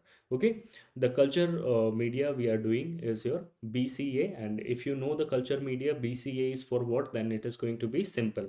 If you don't know, then also you can get to the answer, because they are talking majorly about what is the symptoms we are having. We are having fever, we are having cough, we are having headache. These are the symptoms of what? These are the symptoms of pneumonia. These are the symptoms of pneumonia, right? Cough and headache and fever, and these are the symptoms of pneumonia. So we will be thinking in the terms of pneumonia. What if these symptoms are given and they will be giving you history of a kettle? History of a kettle, if it is given, then it is going to be your brucella. Along with that, there will be myalgia in the patient. You will be having arthralgia. In the cases of brucella, you will be having joint pain, you will be having muscle pain, you will be having hepatosplenomegaly should be present, right? Hepatosplenomegaly is there. And what is the test that we are doing? That is going to be your standard agglutination test. If this type of history is given, you will be thinking in the terms of brucella. But if there is fecal route of transmission is there, patient is drinking some dirty water is involved, or central AC and dirty water, two important things going in the terms, going in the favor of Legionnaire's disease or Legionella pneumonia, right? What about this pneumococcus? This is the most common cause for pneumonia. We already know this is the most common cause for pneumonia. Pneumococcus or Streptococcus pneumonia is the most common cause for pneumonia, right? What about this mycoplasma? This is the most common cause for what type of pneumonia? Remember, it is the most common cause for typical type of pneumonia. Whereas this mycoplasma is the most common cause for atypical type of pneumonia, atypical or walking type of pneumonia. This is going to be responsible for the atypical or walking type of pneumonia. So how you will differentiate between them? Let me make you understand. If you get a question on pneumonia, what are the things you should be knowing, right? So if you get a question on pneumonia, you have to think in the terms of two things. First thing, is it a typical type of pneumonia? Is it a atypical type of pneumonia? What is that typical type of pneumonia? Sir, in the question, if they have written consolidation, even in medicine they can give you question. In the question, if they have written consolidation, so remember, consolidation is always a feature of typical type of pneumonia. Likewise, I have told you, if it is a respiratory distress syndrome, you will be getting whiteout lungs. Okay, these keywords are important, right? Atypical pneumonia is also known as walking pneumonia. Walking pneumonia. Let me give you the example. Like in the cases of COVID-19. In the cases of COVID-19, what was happening? You are having COVID, right? COVID, those patients who are having COVID, what will happen? This person will be having that pneumonia, cough will be there, fever will be there, normal symptoms are there, right? But after few days, when this particular person is going for the HRCT scan, you are finding that 60 to 70% of the lungs of the patient are already gone. This is what is this is what is atypical type of pneumonia or walking pneumonia. मतलब बंदा घूम रहा है, बंदा walk कर रहा है. This is going to be your walking pneumonia. The most common cause for walking pneumonia is going to be your mycoplasma. Can anyone tell me the drug of choice for mycoplasma? Yes, try to answer what is the drug of choice for mycoplasma, right? Apart from that, this atypical type of pneumonia is also because of this Legionella. It can be due to chlamydia. It can be due to chlamydia as well, right? It can be due to COVID-19. Chlamydia, bird type of pneumonia due to chlamydia psittaci, right? Legionella, always they will be giving you central AC system. You will be thinking in the terms of Legionella. And what is the drug of choice for macrolide? What is the drug of choice for mycoplasma? That is going to be macrolide. That is going to be azithral or azithromycin. Very good, Mohammed, right? So this is going to be your azithromycin. Remember, we are also using this azithromycin in the cases of COVID-19 also, right? COVID-19 is a viral disease, but still we are using azithral. The reason being, it can precipitate mycoplasma pneumonia or walking pneumonia. Why it is important? Try to understand this. Mycoplasma is a bacteria which does not have cell wall, so you cannot use other cell wall synthesis inhibitors like amoxicillin. You cannot use any of your cephalosporin, you cannot use any of your monobactam, any of your carbapenems. Nothing is going to work because this particular bacteria do not have cell wall. So we need to give macrolide, and that is what is the drug of choice in this particular case, right? Even if you are having cold and cough, you are taking this azithromycin, right? The reason being, we are just trying to prevent the walking pneumonia, right? What about this typical type of pneumonia? The most common cause of typical pneumonia is going to be your pneumococcus. It is going to be your pneumococcus. It is going to be the most common cause. It is going to be pneumococcus, or you can remember Streptococcus pneumonia, same thing. It is overall the most common cause for pneumonia as well as meningitis, right? Second thing is going to be your staph aureus. Remember, this staph aureus is going to be the most common cause for nosocomial type of pneumonia. What is nosocomial? Nosocomial. What is nosocomial? Try to answer if you know. Okay. Third, it can be due to pseudomonas. It can be due to pseudomonas. Pseudomonas majorly seen in the patient of cystic fibrosis. It is involved in the patients of cystic fibrosis. And pseudomonas, remember I have told you, pseudomonas is a nasty bacteria. It can even grow in cetrimide agar. Pseudomonas treatment is very difficult, right?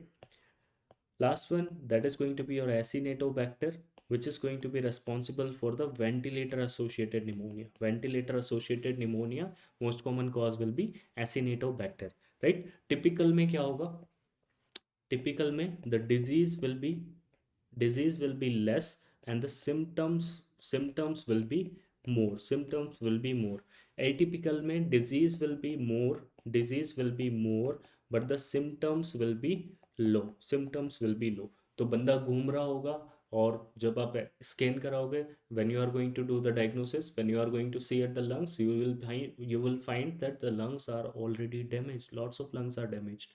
But in the cases of this particular typical type of pneumonia, what is going to happen? You will be having low disease, but still the symptoms will be more. You understand this, right? No issues with this?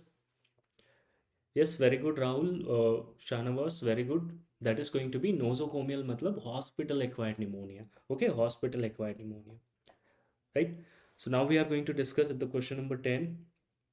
I hope you are able to solve this type of question. Central AC, that is going to be your Legionnaire pneumonia. Right? The next question on the go, we are having, what is the probable diagnosis of a farmer who has a swollen foot and multiple sinuses as shown in the image below? Multiple sinuses are there. Swollen foot is there. Is it a mycetoma? Is it a squamous cell carcinoma? Is it a blastomycosis or sporotrichosis? What do you think is that? Yes, whenever they are going to talk about the sinus, remember, Bichi, you have to think in the terms of mycetoma. Mycetoma दोनों तरीके का हो सकता है. It can be bacterial, it can be fungal. It can be bacterial, it can be due to fungus, it can be due to bacteria. And what is the thing, how you will differentiate whether it is a bacterial one, whether it is a fungus one? So you can remember, fungus one is known as eumycetoma. If they have given eumycetoma, it is going to be fungal one. If they have given actinomycetoma, it is going to be bacterial one. You can remember A and B together, E and F together, A and B together, E and F together. Okay, what other things, what kind of granules you will be finding? If you are having black color granules, अगर black color के granules दे रखे हैं, that is what is going to be in the favor of what? Black color granules are going to be in the favor of eumycetoma. Whereas if the white or yellow color granules are given, white or yellow color granules coming from the discharge, that is going to be in the terms of that is going to be in the terms of actinomycetoma or bacterial type of mycetoma. Actino can be due to nocardia, it can be due to actinomycetes. And the treatment, if I want to talk about the treatment, they are bacteria, so you will be giving what? Antibiotics here. You will be giving antibiotics. But remember this eumycetoma, it is due to fungus, and fungus, what we need to do? We need to go for amputation. For whole dermatology and whole like microbiology, they are connected. So just remember this simple fact. The fact is that whenever you are having fungal infection, it is going to be a chronic thing. It is going to be a chronic thing. And bacterial infections are going to be acute. Bacterial infections are generally going to be acute. That is going to help you solve multiple questions, right? So these are the two important things that you should be knowing, and the answer is going in the terms of mycetoma madurella foot, that is going to be uh, actinomycetoma. Squamous cell carcinoma, different presentation, right? Sporotrichosis, we will be discussing about that, and chromoblastomycosis also we will discuss about that, right? Next question we are having, what is the probable diagnosis for a 35-year-old patient who is a HIV positive patient? Very, very important. They are very, very obsessed with the HIV positive patients. And this particular patient is exhibiting mucosal lesions in the mouth. This particular patient is having some lesions in the mouth. The image is not there, but the image, if it is given, the image will be of the oral thrush. Oral thrush image was there. And with the presence of budding yeast, even if image is not there, you can easily understand budding yeast, pseudo hyphae, budding yeast and pseudo hyphae is present. That is going to be, that is going to be your, or what is the diagnosis over here? HIV positive patient, or you can remember any immunodeficient patient, immunodeficient patient, or patient on steroid therapy. Patient is having some disease like asthma, patient is on a steroid therapy, he is taking inhalational corticosteroids. What is going to happen? You are going to have decrease in the immunity. Decrease in the immunity will lead to a disease, that is going to be oral candidiasis. That is going to be oral candidiasis. Leukoplakia, that would be having different presentation obviously. And this lycoplanus, lichen planus, yes, it can also present some mucosal lesions. So you will be having, what they will be writing? They will be writing lacy reticular pattern. They will be writing, the keyword is lacy reticular pattern will be there. Or you can have cobblestone mucosa. If you are having this particular thing, cobblestone mucosa, apart along with this, you will be having plain purple pruritic papules, polygonal papules, and pterygium is also given, which is a proximal nail fold dividing the nails into two parts. Definitely your diagnosis will be lichen planus, lichen planus, but here it is nothing like that, so lichen planus cannot be the answer. And diphtheria, I have already told you, this is not going to get scrapped. Diphtheria, when you are going to scrap the lesion, when you are trying to scrap the lesion, what is going to happen? There will be bleeding. So here you will be having diphtheria, you will be having pseudomembrane, and this pseudomembrane is going to bleed on removal. This pseudomembrane is going to bleed on removal. Apart from that, you will be having bull neck, you will be having signs of myocarditis. They will be giving you Albert staining. Albert staining will be there, Chinese letter appearance, volutin granules, Babson granules, all these things will be there. Anti-diphtheric serum, that is what we have discussed in a brief, right? It is a short story, right? So let's discuss about the candida. And what is this agar? Can you appreciate this agar? What is this agar? Different color. So for the identification of candida, apart from all these keywords, you have to remember about the one phenomena, that is going to be Raynaud broad phenomena. Raynaud broad phenomena, or they can also write you germ tube test. They can also, yeah, write you germ tube test, germ tube test, or Raynaud broad phenomena. Apart from that, you can also remember chlamydiospores on cornmeal agar.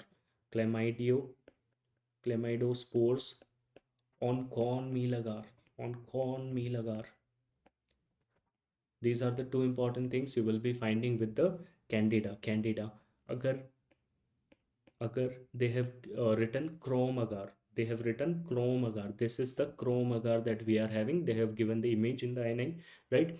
That you have to remember, this is the chrome agar which is going to be utilized for the differentiation of different species of candida. अगर पता चल गया, if we already understood it is a candida, then we need to differentiate between different species of candida. So for the differentiation of different species of candida, we are going to use the agar, that is going to be chrome agar. Remember, it is going to be used for the differentiation of species. Differentiation of species, we are going to use which agar? Chrome agar. On culture, when you are going to do the culture, we will be doing all fungal culture on the SDA, that is going to be subrode dextrose agar. And here you will be having creamy pasty colonies. What kind of colonies you will be finding? Creamy pasty colonies will be there. And we can also do beta 1,3 glucan assay. We can also do beta 1,3 glucan assay. So this is how you can make the diagnosis. These are the words: Raynaud broad phenomena, germ tube test, chlamydospores on cornmeal agar, chrome agar, SDA creamy pasty colonies, beta 1,3 glucan assay, right? Everything is very, very important about the candida. For the treatment of oral candidiasis, remember, whenever it is topical, whenever it is oral, we can put the cream topically. We can use nystatin, we can put the cream topically. So for topical, we are using clotrimazole. The drug of choice remains the fluconazole. Drug of choice remains the fluconazole, but fluconazole we are using whenever it is invasive or esophageal candidiasis or other things are there.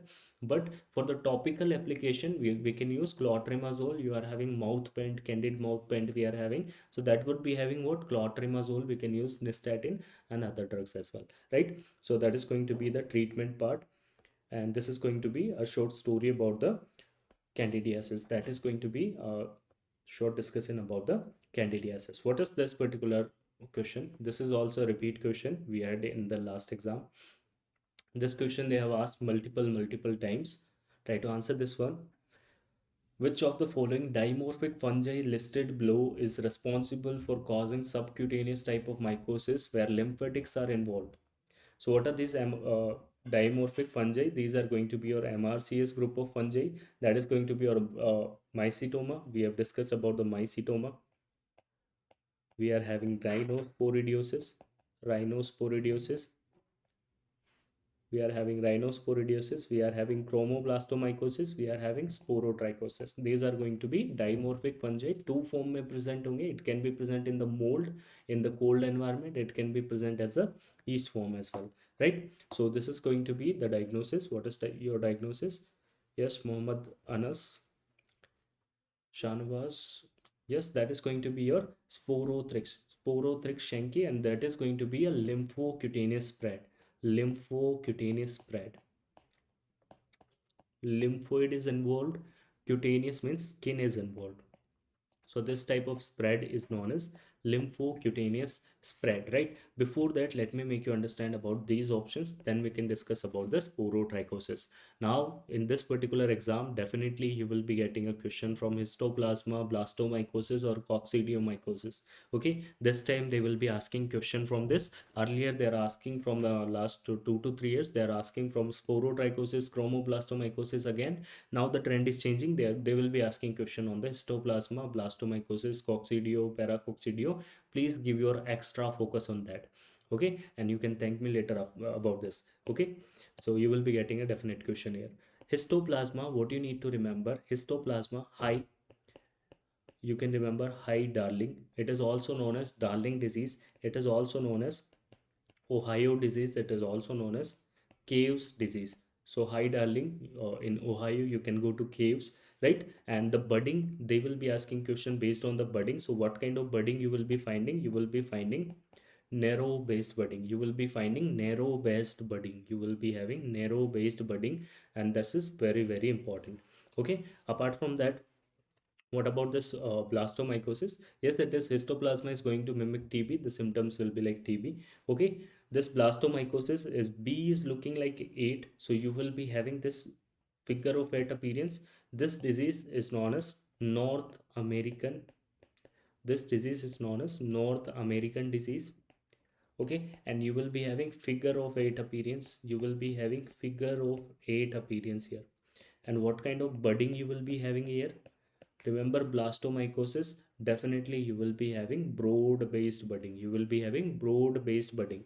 ये base जो है ये broad होगा, यहाँ पर narrow होगा, right? That is going to be the narrow and broad based budding, right? Broad based budding. What about this coccidiomycosis? Coccidiomycosis, you have to remember it is going to be associated with the desert rheumatism. There will be symptoms of Rheumatic symptoms will be there. Desert rheumatism, we are also calling it. We are also calling it San Joaquin Valley fever. These are the two things you have to remember, right? Next one. Next one is your sporotrichosis. Sporotrichosis is a rose gardener's disease. It is a rose gardener's disease, also known as Valentine disease. Also known as Valentine disease. Also known as Valentine disease. Okay, here you will be having flower like sporulation. You will be having flower like sporulation will be there. Okay, the yeast will be cigar shaped. Yeast will be cigar shaped, and here you will be having narrow base budding and lymphocutaneous spread. This type of spread is known as lymphocutaneous spread. It is seen, and this body, can you appreciate this body? This body is known as asteroid or star like body. This type of body is known as asteroid or star like body, and the causative agent is definitely Sporothrix shanki. That is going to be the causative agent. That is going to be the causative agent. What about chromoblastomycosis? I think there is no question about that. So chromoblastomycosis, that you have to remember the bodies you will be having copper penny bodies, also known as medlar bodies, also known as sclerotic bodies, also known as muruliform bodies. Okay, these are the things. For the treatment you can also give itraconazole, and that is going to be the chromoblastomycosis. Chromoblastomycosis, you will be having colorful warty lesion. You will be having colorful warty lesion after a thorn injury. After a thorn injury, that is going to be your chromoblastomycosis. Okay, next question we are having: what is the probable microorganism causing the pruritic hypopigmented macule and confluent patches over the skin in a chest in a 24-year-old male? The skin scraping and KOH preparation, what we are finding on this KOH, we are having numerous yeast-like cells and short branches filaments resembling the appearance of spaghetti and meatball. Spaghetti and meatball appearance. Simple understanding. Spaghetti and meatball appearance. What is going to be your answer? We are going to do this KOH preparation. The skin scraping is taken up, right? And here you are finding the filament, short branching filaments. What is going to be your diagnosis? Everyone, Rahul, Anash, Mahender, Fia, Dushyant, everyone is saying A. That is going to be Malassezia furfur. We are having Malassezia furfur. We are having Malassezia globosa. What is going to be your diagnosis? The diagnosis will be, this is a case of pityriasis versicolor. Pityriasis versicolor. देखो, simple understanding is what? Pityriasis means scaling. Pityriasis का मतलब क्या होता है? The simple meaning scaling. Or in scaling, what is the scaling? Whenever you are having desquamation of the stratum corneum, जो ऊपर की layer है, it is getting desquamated, that is known as scaling. So scaling is a secondary change. We will be discussing about that in derma, right? So you will be having what? Scaling. You will be having scaling. And versicolor means there will be different color. Versicolor matlab different color. So you will be having hypo and hyper pigmentation. You will be having hypo and hyperpigmentation. When you are going to put this particular thing on SDA agar, it is a fungus, so we are going to put it on the SDA. You will be having specific fried egg colonies. Fried egg colonies, very very important. Fried egg colonies, right? So this is going to be the diagnosis. This is going to be your pityriasis versicolor. For the treatment, generally it is self-resolving. You can use drugs as well, right? So this is going to be the thing, right? What about the trichophyton? They are going to cause dermatophytes. They are your dermatophytes matlab ye skin ke infection karayenge, superficial skin infections like your ringworms. Okay, we are having things like tinea corporis, tinea pedis. These are the things we will be discussing in dermatology about dermatophytes. What about this pityriasis rosea? Pityriasis, simple meaning, pityriasis are scaling. So there will be scaling. Rosea, you can remember if it is a red color. If they have given you red color, mother patch, herald patch, I'm just giving you the keyword: herald patch, mother patch, mother patch, Christmas tree pattern, Christmas tree pattern. You will be having this mother patch, and around that particular patch you will be having this Christmas tree pattern, and multiple patches will appear. I hope you can remember the image, right? So that is going to be your pityriasis rosea. Rosea में red होगा, versicolor में hyper pigmented lesion on the trunk will be there, right? That is going to be your thing. यहाँ पर जो scale मिलेंगे, the scales that we are going to see here, these are known as collerate of scales. Collerate of scales. Here you will be finding collerate of scale, and in this particular thing you will be having rice powder scale or branny scale. Rice powder or branny scale. Greasy scales you will be finding in the cases of dandruff. I hope you all of you have seen in the dandruff, right? So in dandruff, yellow greasy scale is coming out. जो बाहर आ रहा है, that is the scaling. That is the scaling. So yellow greasy scale, if they talk about, that is going to be your seborrheic dermatitis. That is going to be your dandruff, right? That is nothing but the dandruff. वैसे ही यहाँ पर भी scaling होगा. Here also we are going to have the scaling. You will be having scaling on the skin, right? So that is going to be your pityriasis versicolor, different color, hyperpigmented scaling. Here you will be having red color scaling, that is known as colorate of scale, cigarette paper like scaling. Okay, what about vitiligo? Sir, vitiligo is a hypopigmentation disorder. We will be discussing about that in the dermatology section, right? So that is going to be your hypopigmented disorder, right? So here the answer will be A. Most of you have answered it correctly. That is going to be your A. Okay, the next question we are having: a patient presented with complaints of dry cough. Now I think you are able to understand dry cough, fever. I hope you are able to understand what we want to talk about. Weight loss is already there. Patient is having weight loss. He was diagnosed as HIV positive, right? 6 months back, and he is having he's adherent to poorly adherent to the medication. That means he's not following the medications. And we are putting which stain? Gomuri methionine silver stain. Silver stain, which color you will be finding? Okay, of BAL. What is BAL? BAL is bronchoalveolar lavage. When we are going to do bronchoscopy, we are going to take out some sample. So that is going to show you on that bronchoalveolar lavage, we are having crushed ping pong ball appearance. Crushed ping pong ball appearance. That is what you are finding. What is the causative agent? Very, very important question. Multiple times they have asked this question, right? First of all, dry cough, fever, weight loss.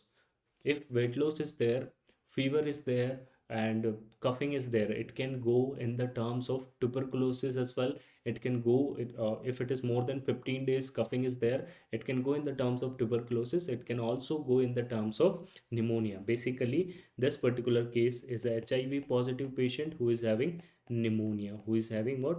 He is having pneumonia. This particular patient is having pneumonia. Very good, you are answering pneumocystis. Yes, you guys are answering pneumocystis, right? So what is going to happen? Just give me a moment. So this is going to be your, first of all, let's understand coccidiomycosis. We have seen that is going to be North American disease. Paracoccidio is going to be your South American disease. Don't miss on this part. Definitely you will be getting a question. South American disease. Here you will be having Mickey Mouse appearance. You will be having Mickey Mouse appearance, Mariner wheel appearance, pilot wheel appearance, Mickey Mouse, pilot wheel, right? These are the important points that you should be remembering. Histoplasma, here you will be having tuberculate macroconidia. Here you are going to have tuberculate macroconidia. It is going to resemble TB, right? What about this coccidio? We have seen it is going to cause desert rheumatism. We can think in the terms of tuberculosis, and here the similar thing to tuberculosis is going to be our histoplasma, right? But they have already given some other hint in the question. Crushed ping pong ball appearance. This is crushed ping pong ball appearance. You are going to find it is the pneumocystis cerevisiae. It is going to cause pneumocystis cerevisiae pneumonia. It is also going to cause plasma cell pneumonia in a HIV positive patient. HIV positive patient, pneumocystis cerevisiae pneumonia. Second one is a plasma cell pneumonia. So is it a fungus? Is it a protozoa? So pneumocystis cerevisiae is coming into both, right? It is a joker, right? It is coming into both the things. It is protozoa. It is a fungus because it is having yeast cyst form. It is also having the protozoa form. Oh, sorry. trophozoite form. It is also having the trophozoite form. Trophozoite is the active form, cyst is the inactive form. Always when we are talking about the cyst, that means it is the inactive form, right? Trophozoite is the active form. And we are putting which stain? We are putting GMS. And now you can appreciate, can you appreciate the black color? The black color, why? Because it is a silver stain. Remember, silver stain will be giving you which color? Black color. And gomori, methionine, silver stain we are using for this particular thing, and you will be having this particular appearance. This appearance is known as crushed ping pong ball appearance. This appearance is known as crushed ping pong ball appearance. Crushed ping pong ball appearance. And sometimes you will get questions like this. You will be having this crescent shape. Can you appreciate this crescent or moon like shape, right? So this is going to be your crescent shape. They can also write you crescent shape. Crescent shape they can also write you. So these two things you have to remember, right?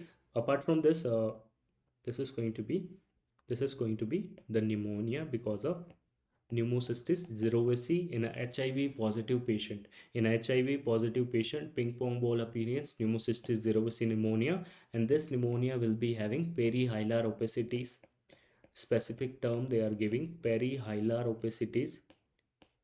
Near the hilum you will be having perihilar opacities with miliary mottling.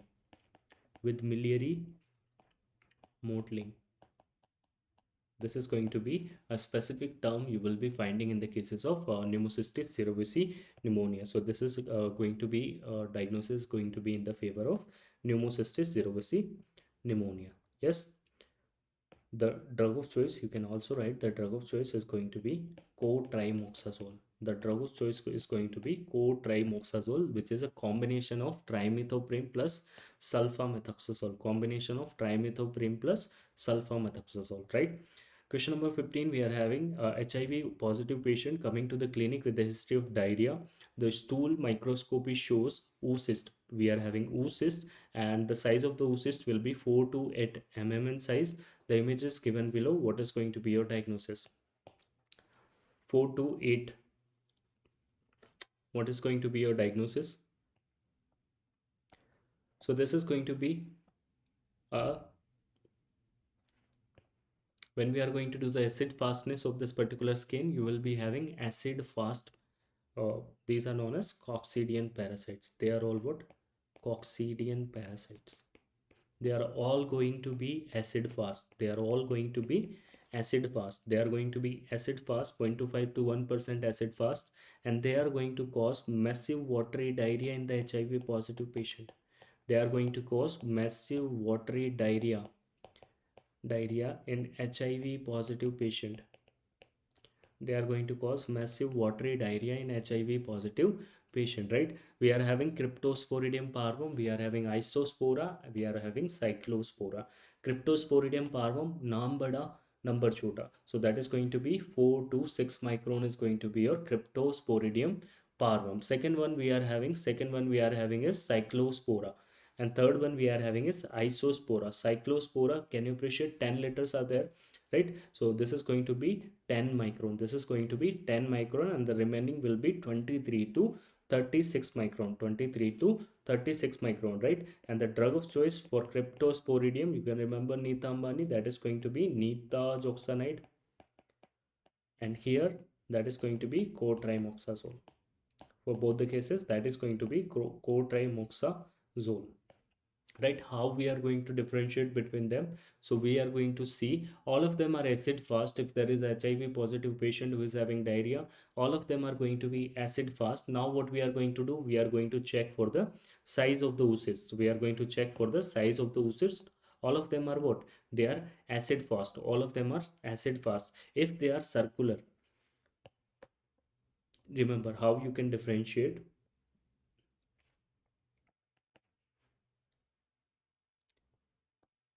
For cryptosporidium, remember, all are going to be circular, all are going to be circular, or are going to be acid fast. All are going to be acid fast. This is how you are going to make the differentiation. So all are circular, or all are going to be acid fast. All are going to be acid fast. Second one we are having is cyclospora. So you can remember cyclospora, even if you want to identify with the image. Cyclospora, cycle, you will be having cyclical acid fastness, right? So all are going to be circular, but all are not stained. All are not stained. There you will be finding some of them are not stained. This is how you are going to make the diagnosis of cyclospora.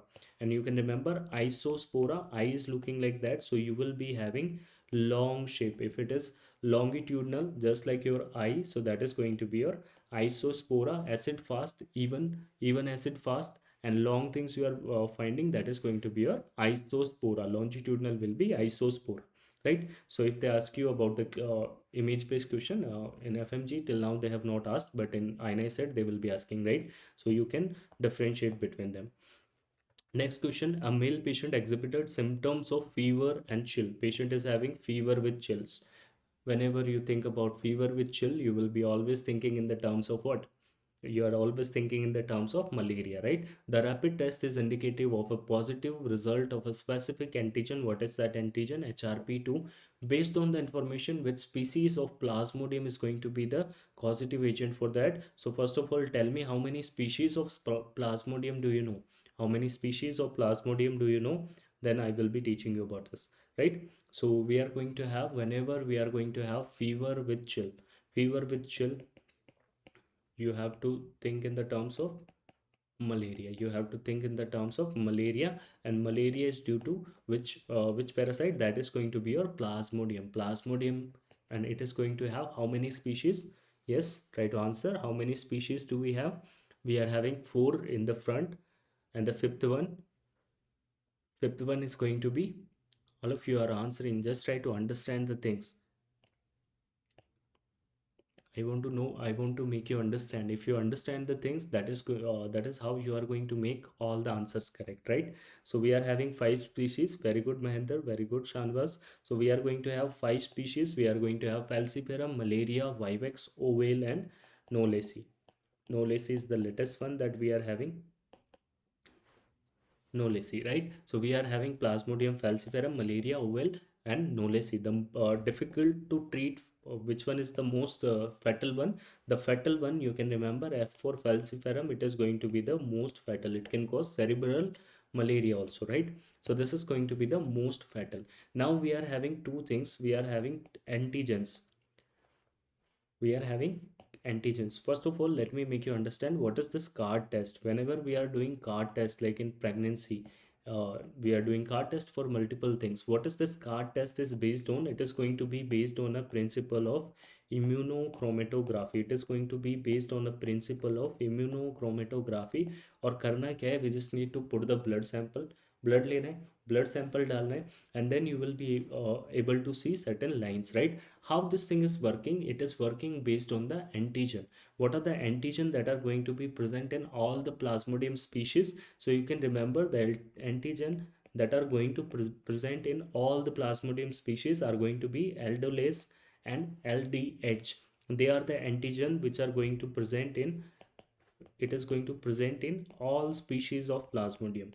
So if these are antigen which are present, what is going to happen? You are going to have positivity on the card test. But what is this HRP2? What is this HRP2? Remember this histidine rich protein type 2. It is going to be very, very specific for falciparum. It is going to be specific for falciparum, and this is going to be present in the cases of falciparum. Falciparum के अंदर ही ये मिलेगा, right? So now look at the card test. Let me make you understand how to read that. First of all, you need to understand this C is for the control. This C is going to be for the control. This C is going to be for the control.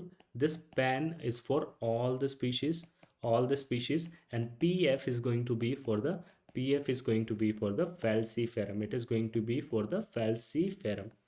It is going to be for the falciparum, right? Now what we need to understand, look here. First of all, you need to have a C line. If control line is there, that means your test will be valid. If control is not there, that means the test is invalid. So here the control is not there, the test will be invalid. Here the control is there, so this is going to be a valid test. If both the lines are not coming, that means no antigen is present. This test is going to be negative test. This test is going to be negative test. If this single line is coming and this single line is coming for all means what? It is going to be positive for LDH, it is going to be positive for aldolase. So that means sir malaria तो है but कौन सा है we don't know, लेकिन हमको ये पता है प्लाज्मोडियम falciparum नहीं है. So this patient will be having malaria but Plasmodium falciparum is not coming. Reason being HRP2 is absent. If HRP2 is absent, that means it is going to be a malaria but not falciparum. And PAN is present, that means this is a malaria but not falciparum. Here what is happening? This is control. Control means test is valid. PAN means LDH and aldolase positive. That means the patient is having malaria. And now PF is also coming positive. That means this particular patient is having what? Plasmodium falciparum. This particular patient is going to have falciparum type of pneumonia. So this is going to be a thing that you should be knowing. और ये पता चलने के बाद में we will be becoming more serious about this patient and we will be taking care of the patient, right? So उसको अलग से treat करना है, right? So that is going to be your plasmodium falciparum because it can end up into some certain complications, right? So this is going to be the HRP2. So if they ask you question based on HRP2, your answer will be what now? Now try to solve your question. Yes, your answer will be Plasmodium falciparum. Your answer will be Plasmodium falciparum. The next question in the list we are having question number 17. What could be the likely cause of the patient's seizure given in the MRI given below? So what kind of seizures you will be finding? What is the thing that can happen over here? So this is a case of atypical type of seizures. This is a case of atypical type of seizures. This particular patient will be having atypical type of seizures, right? It can be due to solium, it can be due to saginata, echinococcus or hematobium. What could be your answer? What could be the thing? What is your diagnosis? What is your diagnosis? What do you think? What is that? Is it a solium, saginata, echinococcus or hematobium? B, saginata.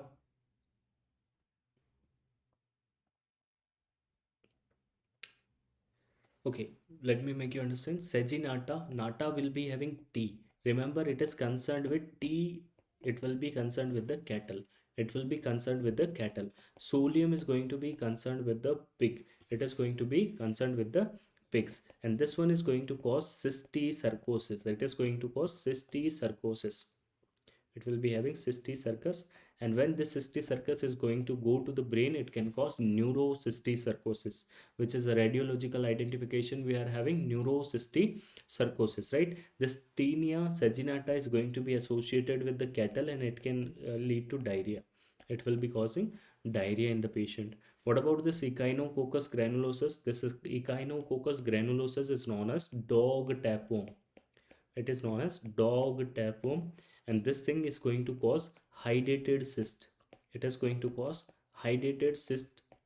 It is going to cause the cyst, hydrated cyst, right? And what is the involvement? They have asked you the involvement. The most common will be liver, followed by lung, followed by brain, right? LLB, you can remember, that is going to be the involvement, right? For the treatment of this particular thing, you must have studied about this in the surgery as well, right? That is what we are going to do. Pair, we are going to do the pair. What about this hematobium? That is going to be, it is going to be a trematode. Yes, it is going to be a trematoda, and this T for trematoda is going to be responsible for the terminal type of hematuria. It is going to cause terminal type of hematuria, and this terminal type of hematuria you will be finding in the bladder. It is going to be present in the bladder. So that is what you are going to find, terminal type of hematuria, right? Yes, Lily sign. Okay, that is going to be your hydrated cyst, neurocysticercosis. Okay, what is the drug you will be giving here? Here you will be giving albendazole. Albendazole. The drug question they have asked you, I'll mention all the drugs in a single page. Okay, drug question they have asked in the recent examination, right? Which of the following is characterized by the presence of bloody diarrhea, liver abscess? Bloody diarrhea is there. Patient is having liver abscess and pain in the right upper quadrant. Pain in the right upper quadrant, and histology of the colon biopsy shows what kind of ulcer? Flask shaped ulcers. Which of the following is going to be your diagnosis? This particular patient will be having giardia. Remember Giardia? What is the type of mortality you will be having in the cases of Giardia?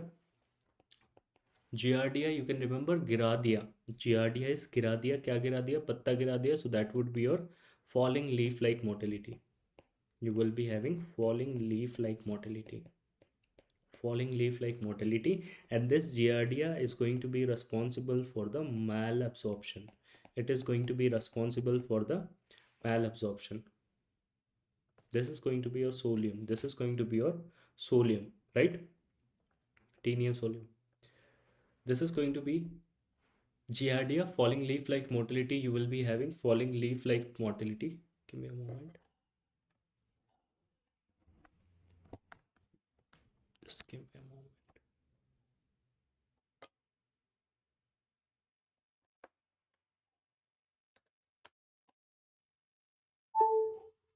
Okay, so this particular thing will be having falling leaf like mortality, and it is going to be concerned with the malabsorption. The patient will be having statoria.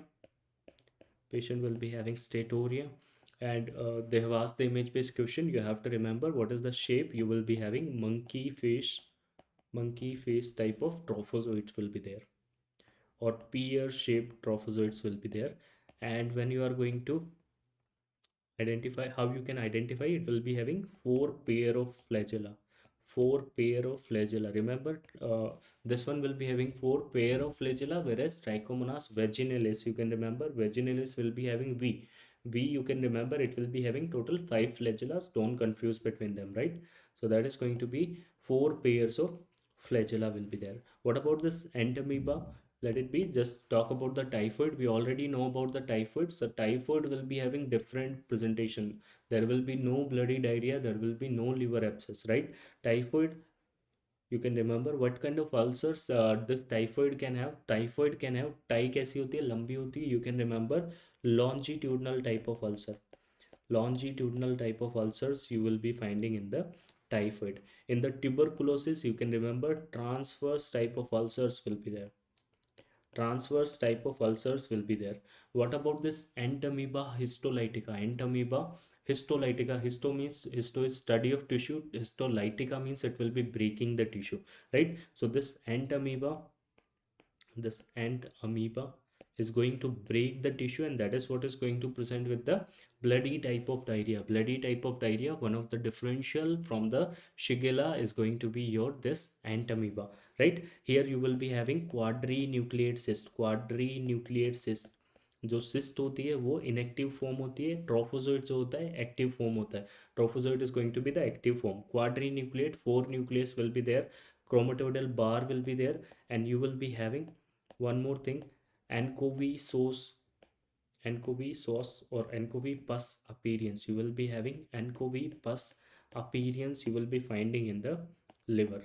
If they talk about this trophozoite form, you will be having erythrophagocytosis in the trophozoite. Erythrophagocytosis we have discussed in our full lecture. Erythrophagocytosis was there, right? And trophozoite will be having those red those RBCs that is going to be engulfed within the entamoeba, right? So this is going to be anchovy pus appearance. This type of appearance if you are finding, this is going to be a anchovy pus appearance, very characteristic of entamoeba. And the type of ulcer you are going to find is going to be flask shaped ulcer. This type of ulcer the patient will be having, this type of ulcer, this is going to be your flask shaped ulcer, right? And here it is definitely given flask shaped ulcer. You will be having the answer entamoeba. Flask shaped ulcer, anchovy pus appearance.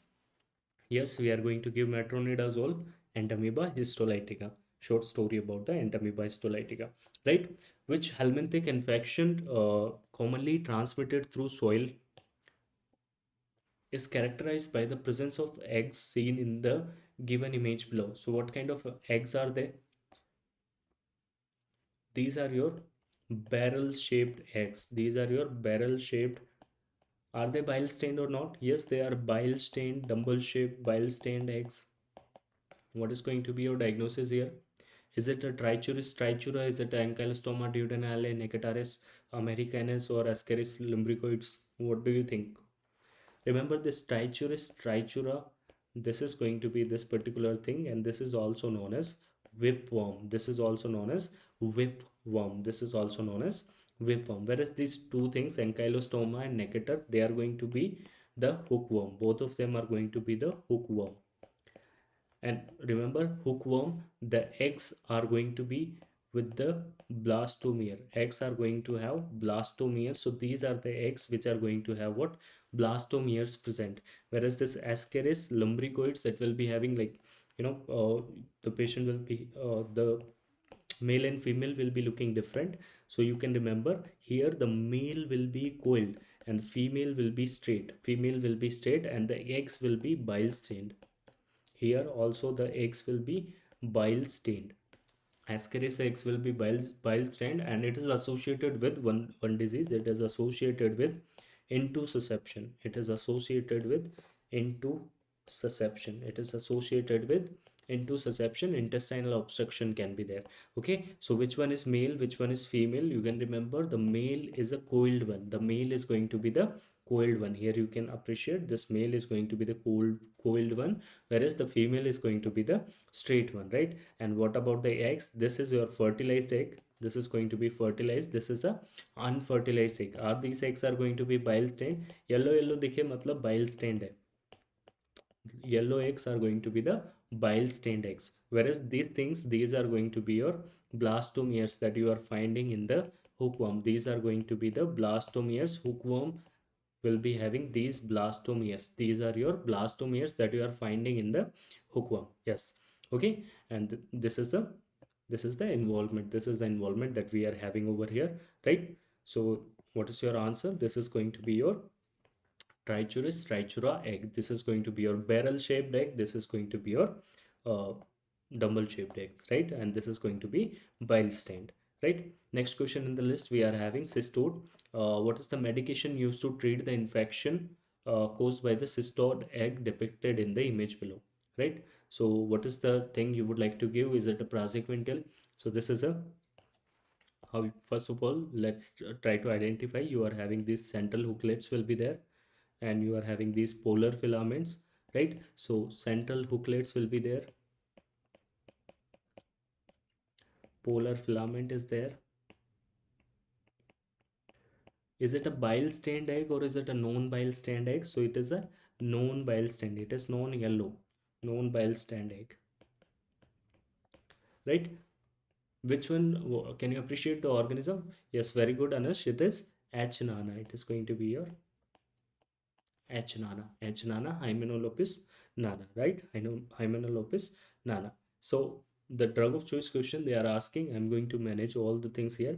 So the drug of choice that we are going to use is going to be your praziquantel. Praziquantel. This is what we are going to use for the filarial worms. Filarial worms like Brugia malai. Okay, here we are going to use this particular thing, right? Diethyl carbamazine, right? So for the flatworms, or all the platyhelminth, flatty, you can remember like flatty, right? All the trematodes, all the cystodes, so all the trematodes. The drug of choice will be praziquantel. The drug of choice will be what? Drug of choice will be praziquantel. For all the cystodes, all the trematodes, the drug of choice will be praziquantel, but there are certain exception. Two exception you have to remember. First one, you can remember this one that we have seen, echinococcus granulosus, dog tapeworm. The drug of choice will be albendazole. The drug of choice will be albendazole. Second, about the liver fluke, this is your exam question. Neat, not neat FM. INI set few days back at the exam INI set, and they have asked this question for the liver fluke or fasciola hepatica. What is going to be the drug of choice? Fasciola hepatica. There is a high probability this type of question they will be asking again. So just go through this. Liver fluke and fasciola hepatica. The drug of choice will be triclabendazole. Triclabendazole. So simple understanding, all the cystode, all the trematodes, drug of choice will be praziquantel. Two exception, one is echinococcus granulosus, that we will be giving what? Albendazole, and second one is your liver fluke. We are going to give what? Triclabendazole, right? Apart from that, let's discuss about the roundworms. So for the cases of roundworms, the drug of choice will be albendazole. For the roundworms, the drug of choice will be albendazole. What are the exceptions? Those filarial worms. Exception will be filarial worms. Except filarial worms like Wuchereria, Bancrofti, we are having Brugia, Malai. So all those filarial worms, we are going to give DEC, that is going to be diethyl carbazine, right? And that is going to be for the prophylaxis, for the identification also, and for the treatment also, right? And for the strongyloids and onchocerca, strongyloid and onchocerca, we are going to use a drug, the ivermectin. We are going to use ivermectin. We are going to use what? Ivermectin. So this is pretty much that you should be remembering, right? So ivermectin we are going to use for the onchocerca and strongyloids. Albendazole we are going to use in the cases of roundworms, and diethylcarbamazine that is going to be used in the cases of filarial worms like Brugia malai and Wuchereria bancrofti, right? Now try to solve this particular question. Infection with clonosis sinuses is associated with the increased risk of what kind of cancer? What kind of cancer we are going to have because of this? Is it going to cause cervical, cholangiocarcinoma, gastric carcinoma, bladder carcinoma? So those organisms, those microorganisms, they can cause cancer. They are very, very important, right? They become very, very important. Cervical cancer, we have to remember about the viruses. The virus HPV, okay, HPV 16, HPV 18, right? They are the important ones. We are also having 6, 11. You have studied about the nonavalent vaccines. We are having like we are having vaccination for the HPV. We are having vaccination of the HPV cervix we are having, right? So this is what you have already seen. This cholangiocarcinoma is due to clonorchis sinensis, also known as Chinese liver fluke. It is due to Chinese liver fluke. Very good. Very good, guys. Yes, they can cause 611, they can cause laryngeal warts also. We will be discussing about all of them in the dermatology section. What about this gastric adenocarcinoma or gastric carcinoma? It can be due to H. pylori. Remember, I've told you it is going to inhibit your somatostatin. Somatostatin is going to inhibit it. That means gastrin will be activated, and gastrin will lead to increase in the acid, and that can cause cancer. What kind of cancer? It can cause maltoma, it can cause gastric adenocarcinoma. And the stain that we are going to use is Warden Starry Silver stain. Warden Starry Silver stain for the H. pylori. H. pylori, right? And the bladder carcinoma is going to be Schistosoma hematobium. Just now we have seen Schistosoma hematobium. Schistosoma hematobium. It is going to have terminal spine, and terminal spine is going to cause bladder carcinoma. It can cause a hematuria from the bladder, and this can also cause, this terminal spine can also cause hematuria, and it can also cause bladder carcinoma, right? So it is concerned with the bladder carcinoma, right? This is your terminal spine that we are having. This is your lateral spine. Lateral spine we are finding with the Mansoni. Mansi, you can remember Mansi Lat Mar Degi. That is going to be your lateral spine. Lateral spine is seen with the Mansi, right? And this is going to cause a disease that is going to be causing swimmer's itch. It is going to cause what? Swimmer's itch.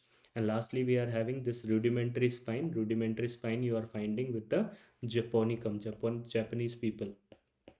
Chotusa, right? Japonicum will be having rudimentary spine. Rudimentary spine.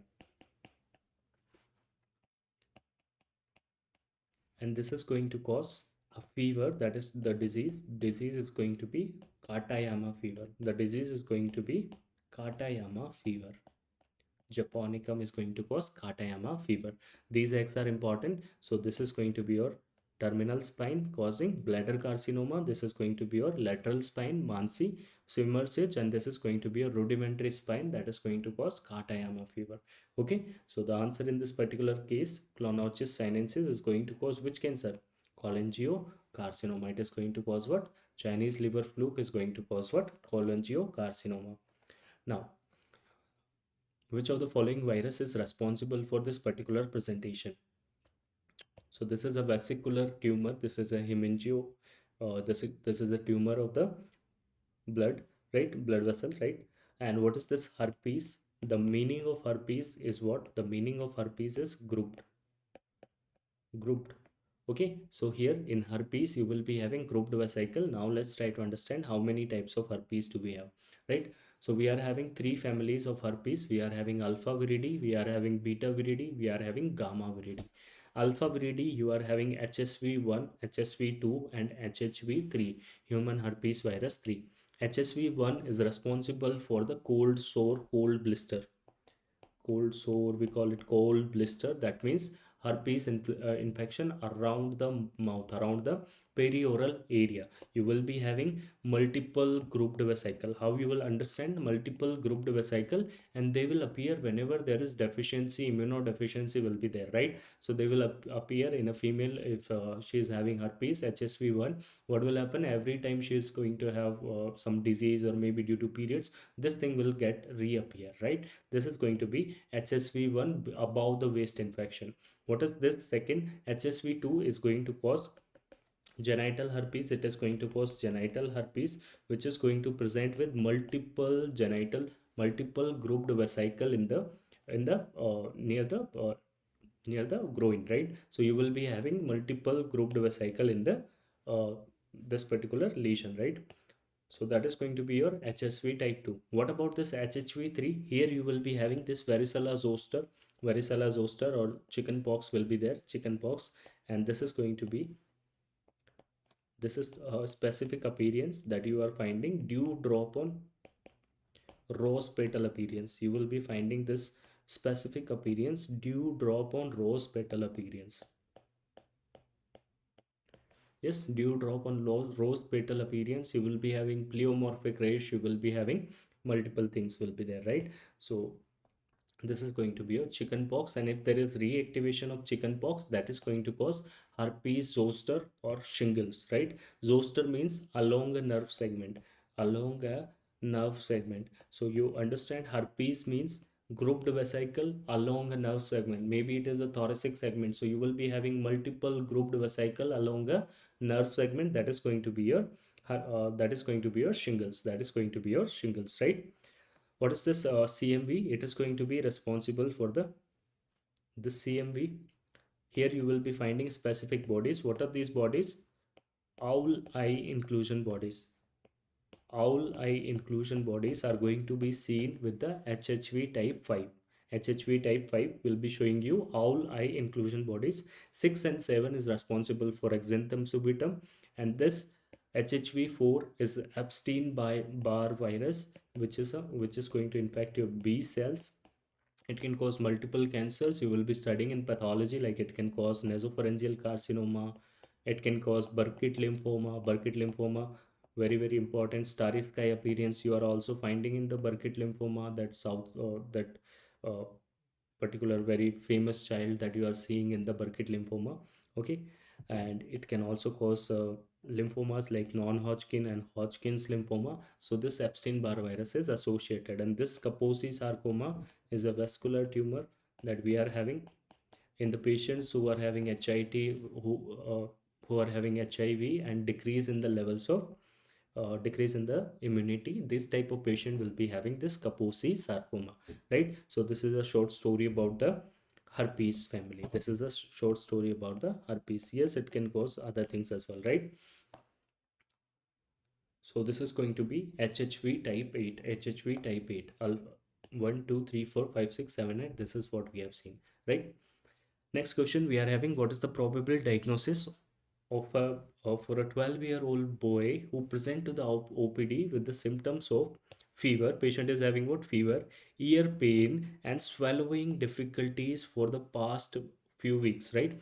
Additionally, the examination shows swollen testicles. Swollen testicles. What is the diagnosis? And the image of the jaw is provided. What is your diagnosis? AIDS? No, no, not AIDS. What is your diagnosis over here? The patient is having fever, ear pain, swallowing difficulties, swollen testicles will be there. What do you think? What is this? Is it a croup? Okay, let's exclude. If you don't know, let's exclude the options. Croup is due to, it is going to be para-influenza virus, right? And very famous sign that you are finding in your ENT. What is that particular sign that you are having? Very, very important sign. That is going to be your steeple sign, right? That is going to be your steeple sign. What about this mumps? What about this mumps? So this is the mumps. What is the most common presentation of the mumps? Most common presentation of the mumps will be bilateral parotitis. And second most common presentation is going to be unilateral orchitis. And here we are having the both the things, right? So here we are having involvement of the testicles, involvement of the parotitis as well, right? So this is going to be the mumps. This is going to be the mumps. What is the strain that we are going to use for mumps? The strain for vaccination is going to be Zerilin. The strain for vaccination is going to be Zerilin, right?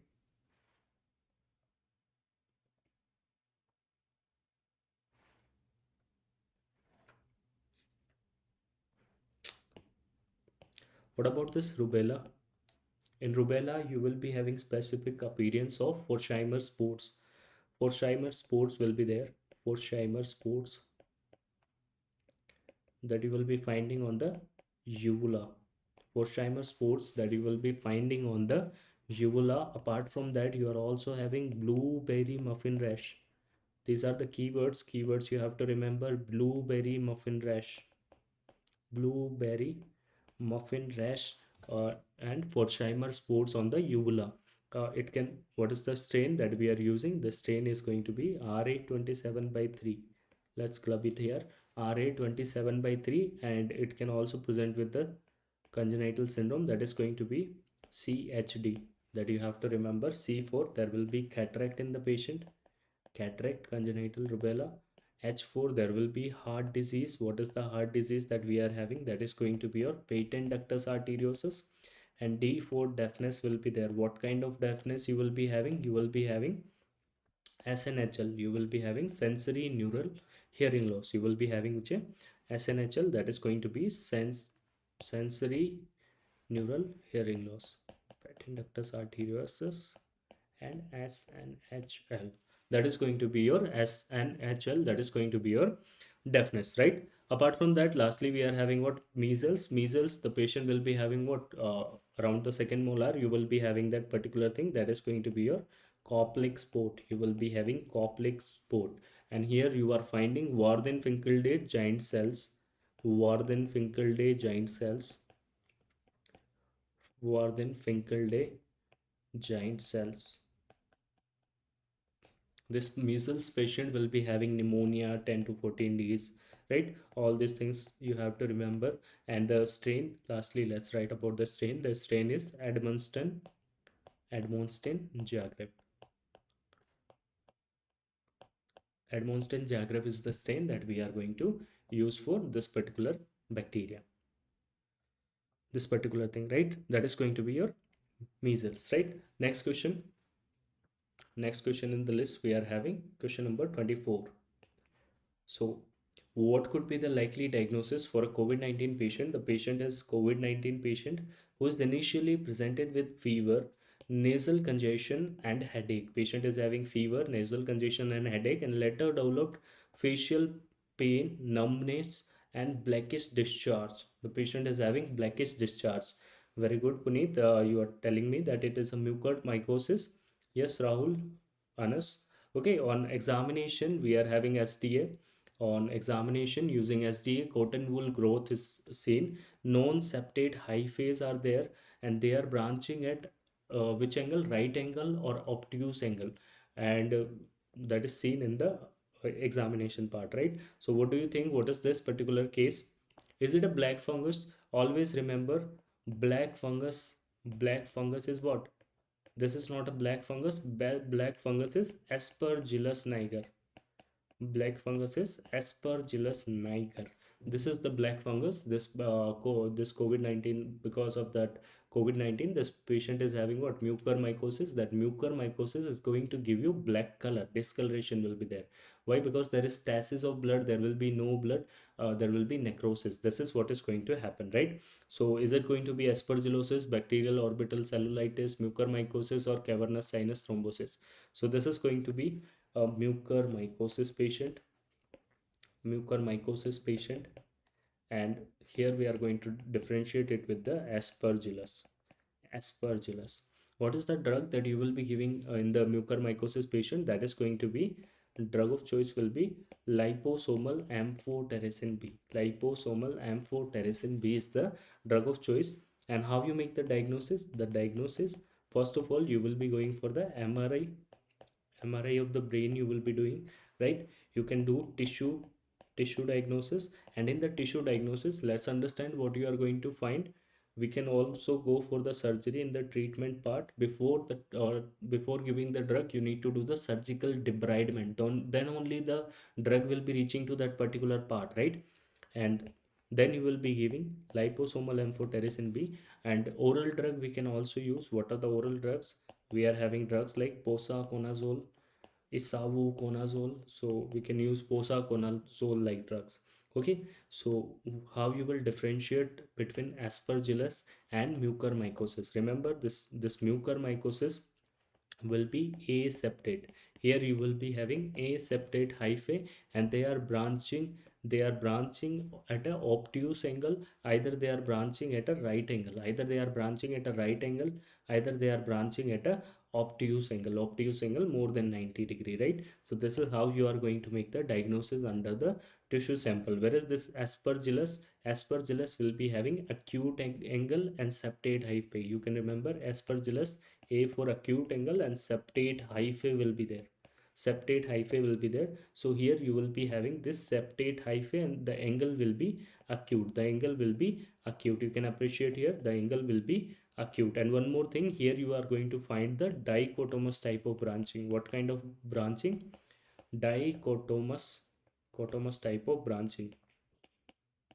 Dichotomous branching is seen. What is that dichotomous type of branching? This is going to be your dichotomous type of branching. That means from a single branch there will be multiple branches are arising, right? So this is what you should be knowing about the aspergillus. The drug of choice will be voriconazole. For aspergillus, the drug of choice will be voriconazole. Yes. So this is a case of mucormycosis. This is a case of mucormycosis, right? Because they have already given in the question, they have given non-septate hyphae, right angle, and obtuse angle. This is what you need to focus on, right? Now, the last question that we are having, a 43-year-old female patient presented to OPD with the symptoms of fever. Patient is having what? Fever. Patient is having what? Headache. Joint pain is there. Petechial rashes are there. Okay, bleeding from the gums. Bleeding from the gums. Her blood profile is saying that hemoglobin is low, WBC is low, platelet is also very low. What would be your diagnosis? Is it a case of scrub typhus? Is it a case of scrub typhus? Is it a case of typhoid? Is it a case of dengue or malaria? Malaria, I have told you, you will be having fever with chills. You will be having fever with chills. Okay, scrub typhus. Let me make you understand. Orantia, Shushugamusi, scrub typhus, shigerosis. You will be having what thing? You will be having black scar. Remember, black scar. Two questions they will be asking. One is your malignant pustule that you will be finding in the cases of bacillus anthracis. Second, black scar if it is present, black color discoloration if it is present, you will be thinking in the terms of scrub typhus. And differential diagnosis for dengue is scrub typhus. But what is the thing you have to remember? They are those people who are having working with the cattles. Basically, they are working with the cattle, or short shrubs are involved. So that is going to be the case. You will be having scrub typhus, right? The drug of choice for scrub typhus is going to be doxycycline, and this is why certain patients of dengue also we are giving doxycycline just to rule out the scrub typhus component, right? So this is what we are doing, right? What about typhoid? So typhoid we have discussed in detail. Typhoid, the patient will be having different presentations: stepladder pattern of fever, rose spots, pea soup diarrhea, fidget sign, relative bradycardia. So that would be a different story. So typhoid cannot be the answer. Malaria, we have seen here the patient will be having fever with chills. 5 species we have seen. Lastly, we are having what? Dengue. So dengue nowadays it is also very common. The patient will be having fever. Let me make you understand the timeline also, right? For the first 4 days you will be having fever. For the 5, 6, and 7 days, first four will be febrile phase. 5, 6, 7 days will be the most lethal phase. Here you will be having signs of bleeding from your gums. Okay, you will be having bleeding from multiple places. Bleeding can happen, right? You have to understand that, right? Apart from that, 8, 9, and 10 days will be the days when you are going to go to the recovery phase. Here you will be having least amount of platelets, right? So this is the time you have to take care the most. It is a viral infection. What is the drug of choice? What is the drug of choice?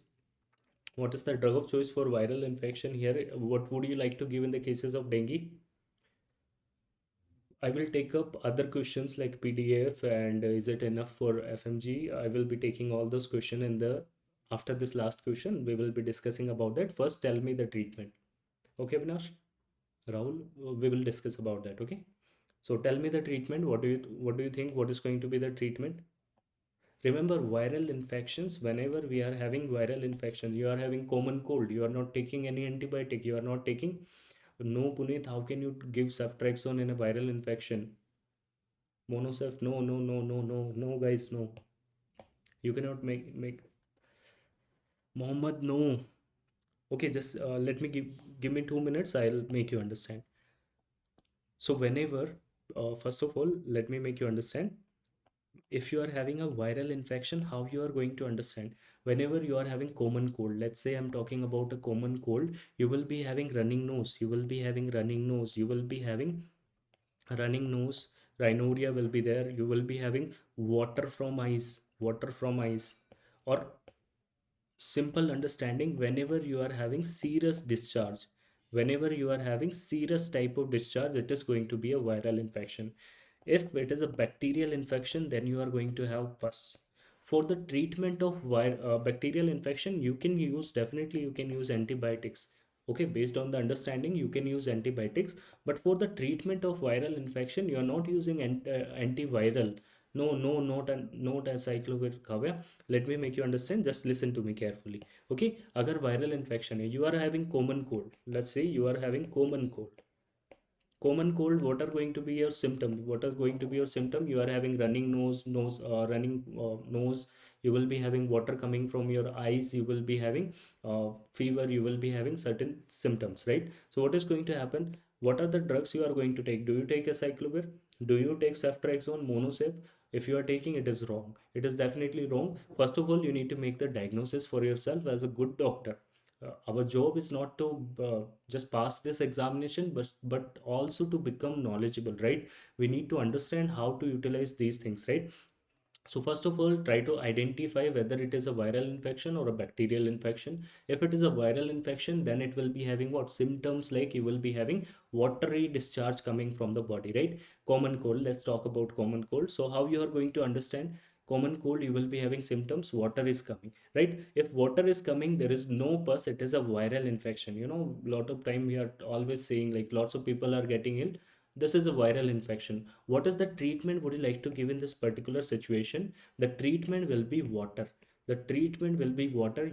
I will definitely advise you to have lukewarm water, have plenty of water. Even in COVID-19, you will agree with me, even in COVID-19 patient was taking water, lots of hydration was given, lots of naril pani, right, coconut water, lots of water should be given. Take plenty of warm fluid water, right? Everything is all about water.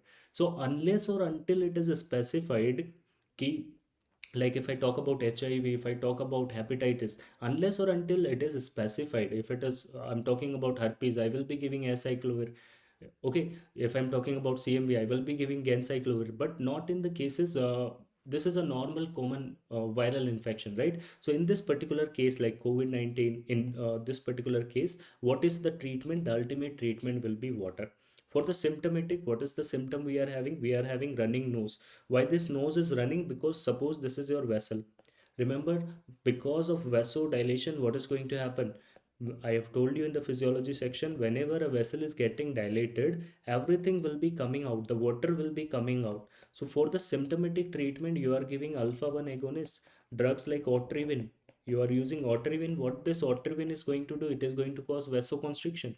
Now this vessel is constricted, you are not going to have running nose, right? So this is the symptomatic treatment we are taking, otrivin. We are having drugs like phenylephrine, we are having drugs like phenylephrine, diphenhydramine. All these drugs are doing what? They are causing vasoconstriction. First, you guys are taking cetirizine. If I hope you guys are taking cetirizine, what is the problem? Sir, histamine is there, and the function of histamine is what? Histamine is doing vasodilation and bronchoconstriction. This is the function of histamine. Now this cetirizine is a histamine blocker, and this is going to block this vasodilation. Now we are going to have what? Vasoconstriction. This is the symptomatic treatment you are taking for the common cold. Why we are taking symptomatic treatment? Because it is a common viral infection, and common viral infection we are taking symptomatic treatment along with the lots and lots of water. This is going to resolve the disease, right? In the cases of dengue also, in the cases of dengue also, dengue, you know, we are not giving any antibiotics. Antibiotics given is only your doxycycline, and the reason is to avoid scrub typhus, just to avoid the scrub typhus, right? Apart from that, the only treatment we are having is hydration. We are giving the patient hydration. Patient is having fever, so we are just trying to decrease the fever. We are just trying to decrease the fever. We are giving the hydration. This is going to be the ultimate treatment in the cases of dengue, right? Agar, in the cases, if the case is getting bad, if the platelet count is below 30,000, if the platelet count is below 30,000, we can go for platelet transfusion. We can use RDP, we can use SDP, random donor platelet, we can use single donor platelet. Random donor मतलब क्या हुआ? We are donating the blood. Blood के अंदर there is blood group, right? But in platelets we do not have any blood groups, right? So we are putting all the platelets in a big container, we are mixing it, we are selling it. That is going to be your random donor platelet. मतलब पता नहीं है किसकी platelet है. This is going to increase the platelet count by 10,000. Whereas single donor platelet, we are just extracting it from a single person, and we are just transfusing it to the another person. This is going to increase the platelet count by 30,000, right? So if a patient is coming to me, the platelet count is 30,000, I will be giving 1 unit of RDP. I will be giving 1 unit of RDP, and that is going to make it 40,000. Whereas if I'm giving 1 unit of single donor platelet, it is going to become what? 60,000. The rates are different. That is how we are going to treat our patient. The ultimate treatment is what? Hydration. And within 10 days, within 10 days, what is going to happen? This is going to be the cycle. First day there will be fever, second day more fever, third day more fever. It is going to be 4 5 days will be fever, then 3 days will be important because there will be decrease in the platelets, and 8 9 10, what is going to happen? The platelet recovery will be there and everything will be fine again, right? So that is why I'm telling you. What is the reason I'm telling you? The reason is simple. The reason is simple. If you have dengue now, it will take you 10 days, right? So make sure you stay away with the mosquitoes, you stay away with the junk food, right? This is the basic thing, right? With this we are done with our session, and the last thing we are having is push yourself, because no one else is going to do it for you. This is the last time that we are having. And about the PDF, now you can ask your questions. If you are not doing anything for microbiology, yes, you can definitely watch this session, and you can watch other sessions as well if you are just trying to get the marks, right? I have one more 5 hour session that would be covering 50 MCQs. You can watch that also, right? These are my Instagram and Telegram. You can always connect with me. I will be sharing both the PDFs on this Telegram group. You will be getting the PDF on the Telegram group right now. I will be sharing after this. Okay. Did you guys enjoyed the session? Is it fine for you, or still afraid of microbiology? Extremely helpful. Very good. Pleasure is mine. Pleasure is mine. Okay, keep studying, guys. Keep studying. Just do your hard work. If you find any difficulties, always. Part two, we have already covered the physiology part two, and I would be covering other subjects also. We will be doing 7 subjects. So within like next 10 days, we will be doing, I will be doing the 7 subjects. Other faculties will be doing the remaining subjects. Okay. I'll take the medicine as well. Don't worry about it. Medicine, derma, anesthesia, FMT, I will be doing. Don't worry about this. Okay. Okay. Next session will be psychiatry. Next, we will be doing the in diabetes ketoacidosis. We are going to do the management. We are just what is the ketoacidosis means? Acidity is happening. There will be increase in the H plus. There will be increase in the CO2. We just want to decrease the both the things, right? So we are just wanting to do the acid base correction basically, and we are giving the insulin here also, right? So what kind of insulin we are giving? Regular type of insulin. We are giving bicarb and insulin. Okay, great. All right, guys. Good night. See you soon, right? Take care.